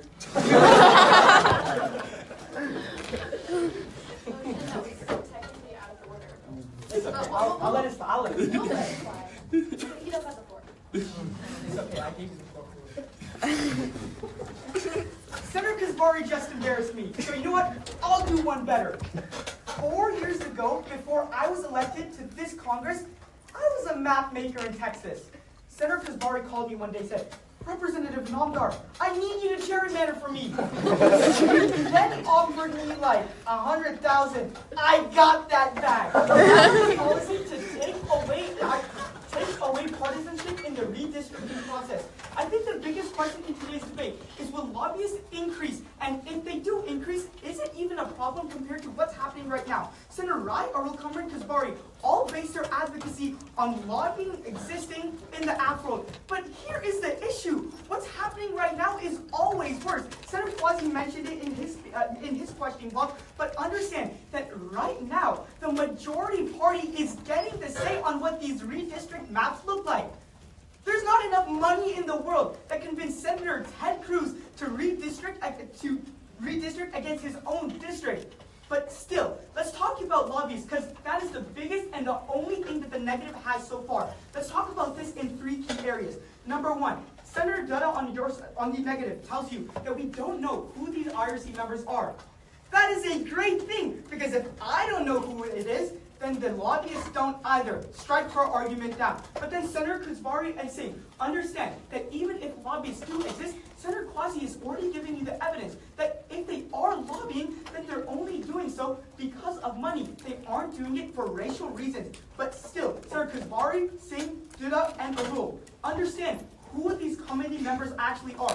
Senator Singh asked it like 6 or 7 cycles ago. I'll actually answer who these RRC committee members are. Because, Senator Haynes, these aren't just randoms picked from the street. They're aspiring politicians. The Cambridge Center finds in 2024 that right now, the people in IRCs who are actively trying to get on IRC boards are future aspiring politicians. Senator Haynes, Singh, Kasbari, and even Arul Kamran, I don't understand why these random people who want to be politicians in the future are going to take money, bribes, because at the very end of the day, that it reflects badly on them. But don't get lost in the sauce here. Understand that gerrymandering is a huge problem. Senator Wazowski began this advocacy on voter turnout, but what does it actually mean? Georgetown University finds in 2024 that increased voter turnout decreases polarization, decreases radicalization, and increases and actually accept change. Lord knows we need it. Senator Kasbari started off my speech making fun of me. The only thing we can do is don't ridicule our constituents. Pass a policy that reflects their interests. Pass a policy that helps them. Affirm this legislation and lobby. Thank you, Representative, for that speech of 3 minutes and exactly 1 second. We are now live for 2 blocks questioning questioners. If they're running for office, they have to associate associated with a political party, Sure. right? Why would that not make them more Okay, partisan? so I don't think that they're going to try and appeal to the most radical, okay? I think they're going to try and appeal to the moderate. Okay, but this is a public model, right? Okay, When they I- run for sure. office as a Republican or Democrat, they need Okay. that voter support. Okay, but Why would they not be still, more the majority partisan? of Americans are in the middle. If I hear No, about but you Senator just said that they're aspiring guys, politicians. constituents in the back, when I told you senators have already paid me, are you going to They're vote not again? even questioning law. Probably Talk not, to me. right? Okay. Most senators have already just got lobbied, and No, you told me they're running to Okay, in the future, right? That makes them more partisan because they want to represent a political party. Wait, no, but here's the thing. I was refusing the lobbying that's going to Who is happen. it easier to hold accountable as the public? Someone who might maybe become a politician in the future, or someone who is a politician right now? Might maybe. Why? Because there is for the future. The politicians right now are already Aren't corrupt. politicians right now? They're already corrupt. Isn't their main incentive re-election though? Yeah, so they're going to be corrupt. Can you guarantee They're that? going to I have a gerrymander. question. Can you guarantee that every single person on the committee wants to be a future politician? Yeah, the Georgetown. How do you guarantee that? Cambridge. Now- I think that. Oh, you're confused. We are now live for speech litigation. All names speakers, please rise. Oh, Representative Rye, I'm sorry, that goes to Representative Rye. Hey everyone, Eric Kabari, K-A-C-H-A-R-I, speaking for the second time today on the negation. As soon as I get a thumbs up from everyone, I'll be good.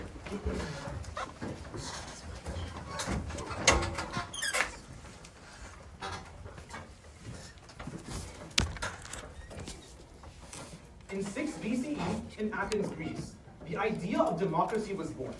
It was pretty simple. Voters elected their leaders who were then held accountable by their voters. It's a pretty simple idea. Let's not complicate it, shut down this bill. I want to look at 2 different things in today's debate. How does this bill affect transparency and accountability? And second, how does it affect productivity? First, let's look at transparency.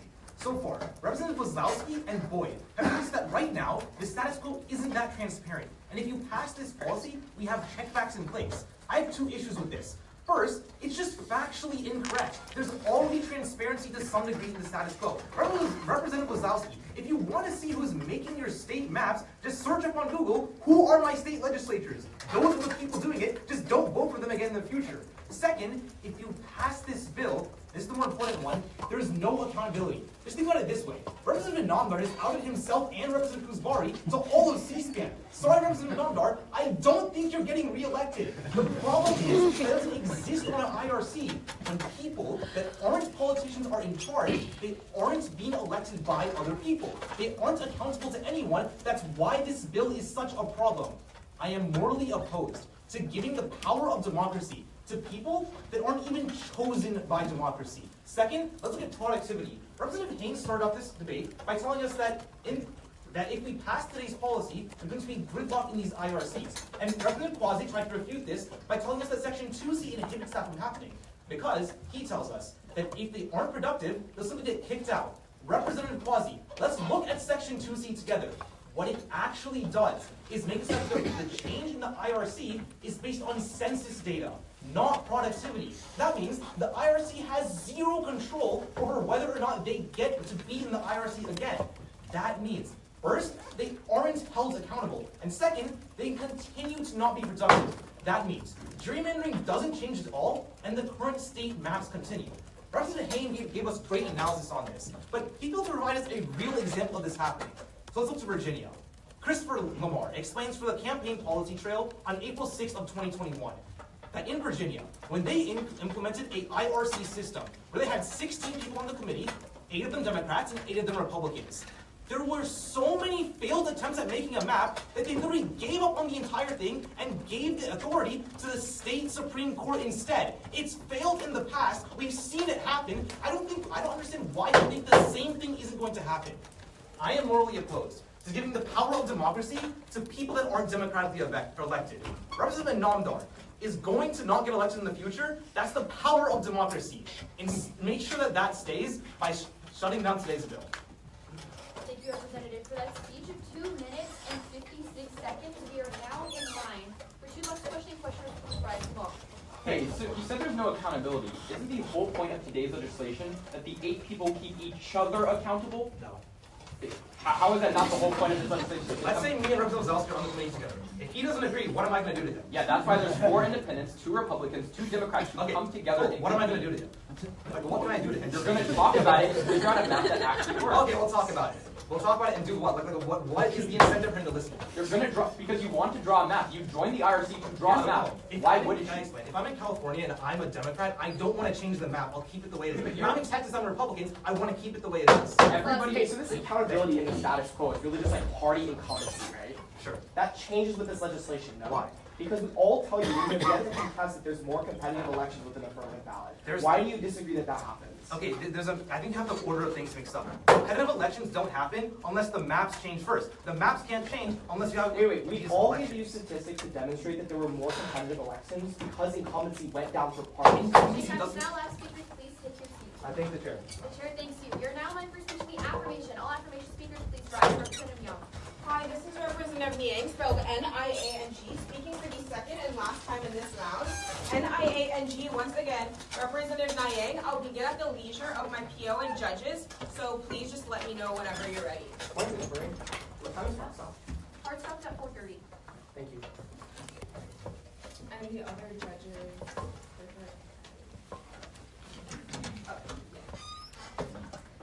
In the land I come from, speaking is an act of sedition. As the child of Senegalese immigrants, I've watched democracy die as politicians grow complacent with ignoring people. Today, don't allow this to happen again. Today, stop our complacency, pass this legislation, because only in a world with independent redistricting committees can people's voices be heard. I think so far, this round has just gotten a little bit too messy. But Representative Arul Kumran, in the first comprehensive of this round, tells you that he'll clear it up. I think he makes it a little more blurry. He tells you public becomes the lobbyist. I don't think he understands that's the point of democracy. But then, Representative Kathari tells you that transparency happens in the status quo. Transparency doesn't exist because uncompetitive elections and high gerrymandering allows corrupt politicians to stay in power. That's why, when we analyze this debate, we have 2 questions. Can this work, and which world weighs more? First, can this work? I tell you, despite what Representative Haynes says, independent redistricting committees can be unanimous. Forbes tells us in the last 2 IRCs, California has achieved unanimous approval for its redistricting committees. The same has happened in Colorado and Arizona. But why is that? It's because the people doing the committee were given educational resources. So Representative Singh, if you want the same to happen, direct the FEC to give out educational resources. It's pretty quickly solved. But then, Representative Haynes tells us that bias and politicization happens regardless. So the question of can this work also boils down to can we decrease politicization? I fundamentally think, Representative Haynes, that people biased by politicians are always better than the politicians themselves. But Representative Singh, even if the IRC is biased, they're always going to be less biased than politicians who have a vested interest in ensuring their re-election, than politicians who have a vested interest in making sure their party can pass legislation, in making sure their party can win more seats. That's why you boil this round down to who weighs more. At the negation's highest ground with Representatives Haynes and Singh. In a world in which we pass this policy and it doesn't work, we just implement what's already happening. Their impact is the status quo. But in the affirmation's best world, people are finally heard. Representative Desai tells you it leads to more competitive elections. What happens when that's implemented? The Brennan Center for Justice tells us that when IRCs are successfully implemented and more competitive elections happen, legislation is 5 times more likely to be passed. When constituents can advocate for their representatives, they can advocate for themselves. Choose people, reject complacency, and pass this legislation. Finally, choose for Americans. Thank you, Representative. For that speech, executive 2 minutes and 55 seconds. We are now in line for 2 box questions. Please rise. Haynes. Yeah, let's boil this round down. Why would a pundit vote for a map that makes their party weaker? I'm sorry? Why would someone on the IRC vote for a map that makes their party weaker? It doesn't even matter because there's equal people from like both parties, and then there's Wait, like, except like neutral ones. if I'm a Republican and this map's good for Democrats, then I just prefer the map that's good for Republicans. Well, it's a good thing that the IRCs happen between 10-year intervals because if someone has that thought, we That can doesn't replace matter because if one person has that Okay, I thought, think the it's just entire map fundamentally fails. flawed to believe every person will have that same outlook. But and if that it's a same view. supermajority, We can then always everybody's try. power. In the worst world, we do this. Is it usually Hi. unanimous in the IRC to get the I'm vote so through? sorry, I did not hear the beginning of that. Is part. it usually unanimous in the IRC to get the map drawn? I'm telling you, it can be unanimous if we give the proper resources. We don't even know what it is. That's what Yeah, I told you that the proper resources that guided California to unanimity. I don't care about the resources. I'm talking about the process of an IRC. Okay, you said can unanimity happen? I told you with resources it can. I'm confused on what your I'm not question is. can it happen. I'm saying does it happen when the Yes. IRC is made? Question time is now. Last speaker. Thank you. I thank the chair. The chair thanks Once you. again, NIANG. We are now in line for speech and litigation. All negations figures please rise. Between Rye and Kuzbari that goes to Kuzbari. Hi y'all, that's Senator Kuzbari, spelled K-U-Z-B-A-R-I. Very excited to be speaking for the second time today and clear up some misconceptions. Unlike Senator Inamdar, college application cycle went well for me, so looking forward to one. No.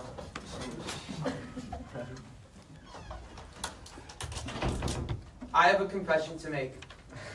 Everything that Senator Inamdar told you was absolutely true. But he forgot to tell you where it happened. It was in Michigan. When me and him both lived in Michigan, he was part of the IRC redistricting committee, whatever they had over there.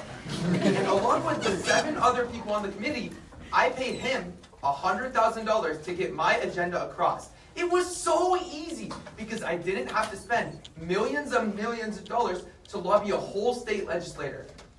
You are failing this legislation to make sure that nothing like that ever happens again. Now, so far, the golden ticket for my side has been that this legislation causes deadlock in every single redistricting cycle. The problem is, no one has weighed this harm against the benefits that the affirmation has told you about. So, I want to spend the remainder of my time explaining to you why administrative collapse and deadlock is the most probable and impactful outcome in this round. First, administrative collapse is almost guaranteed to happen if this legislation passes. Why? Because forcing every single state to create an 8-person commission that must unanimously approve a map invites gridlock.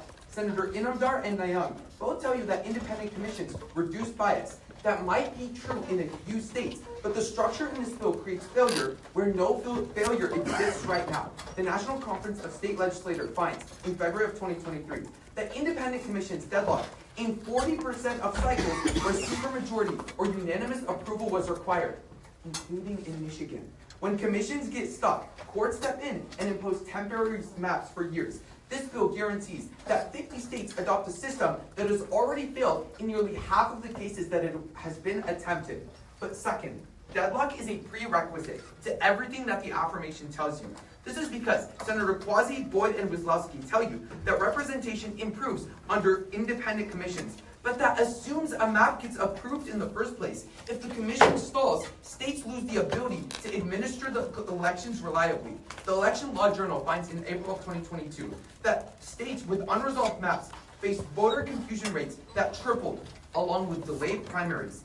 If elections cannot function smoothly in the first place, the improved representation that you tell us about becomes impossible. The affirmation cannot access their impacts unless the maps are actually drawn on time. Deadlock stops that from happening in the first place, which means that the stability in the electoral process is impeded.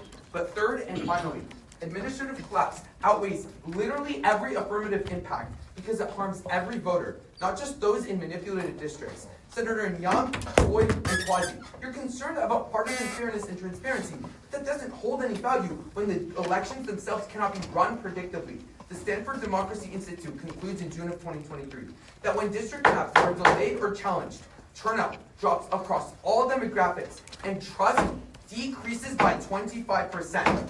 That collapse in confidence is something that every American will suffer from. Fail this legislation. Thank you, Representative, for that speech of 3 minutes and 9 seconds. We are now on to 2 last questions. Questioner, please rise. Out of all those standing, that will first go to Representative. Okay, even if I buy all your impacts, when judges are empirically more fair than like state legislators, why is that so They're bad? not empirically more fair. Okay. You don't give us any evidence as to how that happens. And I told you in the states that this was implemented, it Who fails has in more 40% of a vested the rates. interest in the fairness of a map? A judge or the state legislator who's implementing their own district? The way it works is the judge just resorts to what we already have and just Yeah, imposes so if that the worst- temporarily. That is bad because we're never going to Okay. get to the If the worst thing is position the they- status How quo, long do these why not? IRCs have to make a new map? They have about 12 years, Yeah. but when that does happen, it's going to take them a really long time. Why? So 12 years isn't enough? No, when it does actually occur in that 12-year They can start process. convening this year and meet 12 years down the line, right? So that's the system that you're trying to impose, correct? But in the process where they don't agree, for that 12-year They have time 12 period, years the to get courts rid have of to the resort gridlock. to what we already have, which is already gerrymandered. Wait, it's so impossible that these people don't reach a solution in It's 12 not impossible. It years. happens Commissioner 40% of the Campbell, rate. speakers, please take the placard. I think the chair. Chair, thank you. We are now on for speech in the affirmation. As you read the speakers, the law. Hello everyone, this is Representative LeBlanc speaking for the second time in today's legislative session. LeBlanc spelled L-E-B, L-E-N-C. Nothing too fancy, just a sign of readiness, and I'll begin.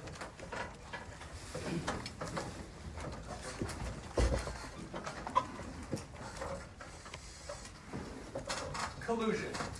Party members come together to work on something that benefits them both.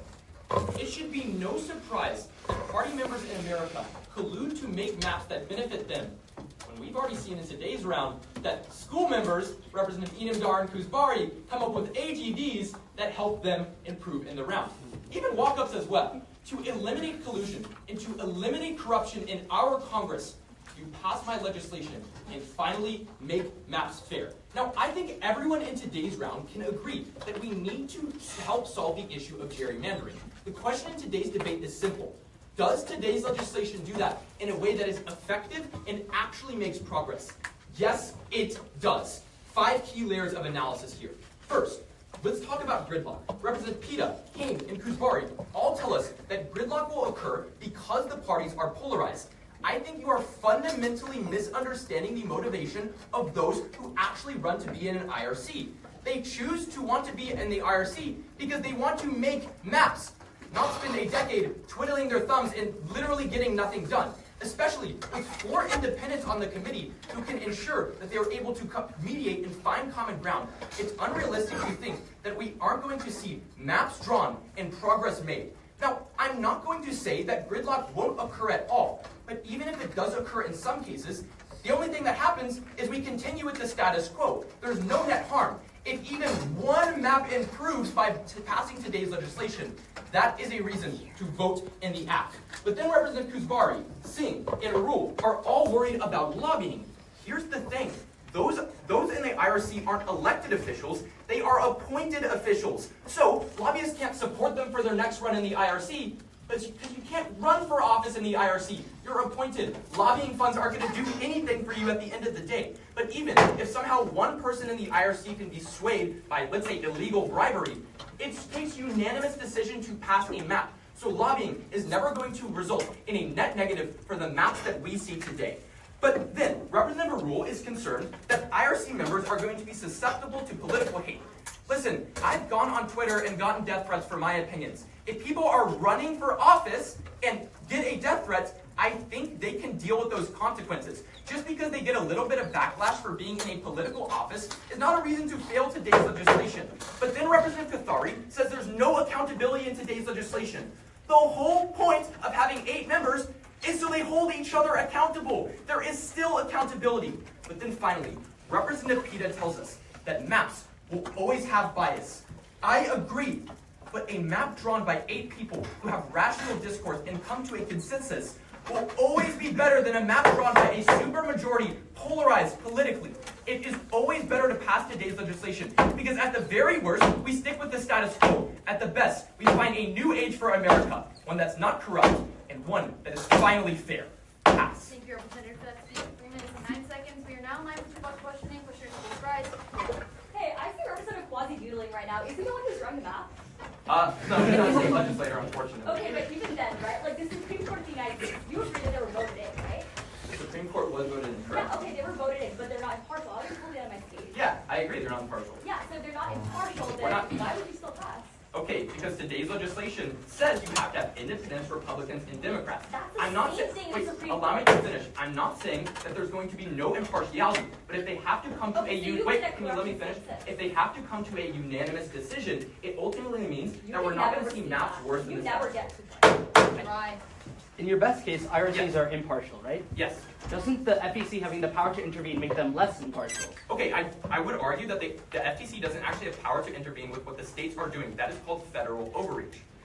But under this bill, under Section 3, and as per Senator decides interpretation of his own legislation, the federal government can intervene whenever they see it fit. Doesn't that ruin the entire impartiality of the IRC? I would argue that although they can change the system marginally, they can't they can just completely reject the map They outright. can't change the maps that they decide on. They can intervene and say, we don't like This is this state map. versus federal. We've been dealing with It's this since the FEC versus the 1900s. commission. States have their own rights. They're able to decide what they do. Now last speaker, please take your seat and pledge. I think the chair. Chair thanks you. We are now in line for a final negation speech. Representative Rye, would you like to take that? You have the floor. Hi everyone, Senator Rai, R-A-I, last speaker of the negation, last speaker of the round. I'm not going to ask for hookum or anything, just don't snore and I'll assume you're ready. Damn it, someone's not ready. Any more snores? Anyone? Sleepwalking? No, okay.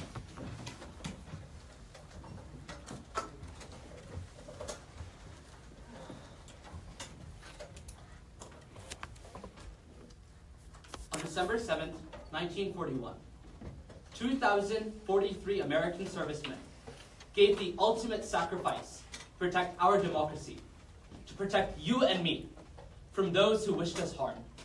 Today, on December 7th, 2025, democracy once again hangs in the balance, not on the battlefield, but at the ballot box. It is because those who sacrificed everything for democracy shouldn't have their sacrifice done in vain.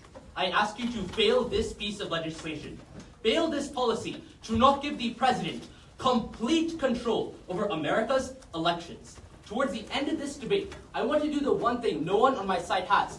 Completely agree with the affirmation that IRCs are perfect. Let's assume there's no gridlock. Let's assume there's no lobbying. Let's assume IRCs get maps done in time. This is the most charitable version you'll hear from any negation speaker. At that point, why is this legislation a bad thing? It doesn't matter how perfect IRCs are if the FEC that oversights them isn't.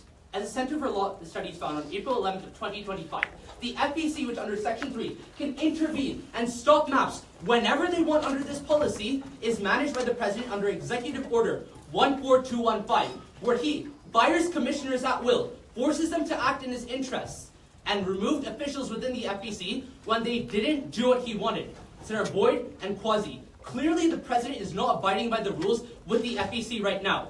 Under this legislation, you only give the FEC, and therein, him, more power over our elections. The President's already abusing his power. He's already abusing the FEC. And under Senator Desai's legislation, you only give him more power to abuse. Because under Section 3, he can override the IRCs, force them to change, and intervene as he wishes. But this legislation has no stipulations to regulate that. Senator Quasi and Blum, it doesn't matter how perfect IRCs are, if the President can shut them down whenever he wants. My issue with this legislation, Senator Wazlowski, is that it's not democratic if the institution that controls IRCs was never democratic to begin with. This legislation worsens gerrymandering because it gives one person control over all of mapmaking. This turns Senator Quasi's analysis about self-vested interests. What? As Center for American Progress reported on August 27th, 2025, President Trump said he wants to eliminate Prop 50 if given the chance. He says he wants to expand pro-Republican gerrymandering given the chance. But remember, he doesn't have the power to do that right now. But if you pass this legislation, he does. Turn every single affirmative argument about gerrymandering being bad, politicians abusing their power, and our democracy being at risk as a reason to fail. Because you make the power go from 50 states into one leader. People took bullets for this democracy. Use your ballot to make sure they didn't die in vain. Thank you, Representative, for that speech of 3 minutes and 7 seconds. We are now in line for 2 last questions. Hi, Section 3 states that FEC can only get involved if there are discrepancies. Like, how is ensuring constitutionality a net negative? The FEC determines their own rules. They interpret the Constitution. Under this bill, it doesn't. Nothing goes to FEC. Okay, what part of the Constitution would be involved with map redrawing? Either Article 1 or 3 because it's which branch of the government. Yeah, exactly. So their interpretation of that, Trump that's is the only time they already can breaking intervene. rules How of is the that FEC. free reign? Free reign because the FCC can intervene whenever they want and the president controls Only if them. they're unconstitutional. I'm confused as to how that's Breaking the Senator, this was really eloquent evidence and warrants. I'm happy I talked about this in the third cycle when I told you you can't have a majority of a party Yeah, of that's the commissioners in thing though. FEC. Your analysis was the rule says he can't, so he won't. I give you several examples where he broke the rules consistently. Yeah, the FEC commissioners are chosen by him, appointed to the Senate, then they pass a majority. Yeah, but they have. So are you telling me the commissioners of the FEC are mostly Republican? I'm saying that he can appoint them at will and he's firing them at will. Have they? He's already fired Democrats, so he's going to replace them with Republicans. That's the point. He's firing Democrats because they were appointed by the previous administration. Objections, great. We'll now move to the previous question, and let's make this quick. All those in favor, pass, please raise your hand. 1, 2, 3, 4, 5, 6, 7. All those who seem to fail. Count 1, 2, 3, 4, 5, 6. Is there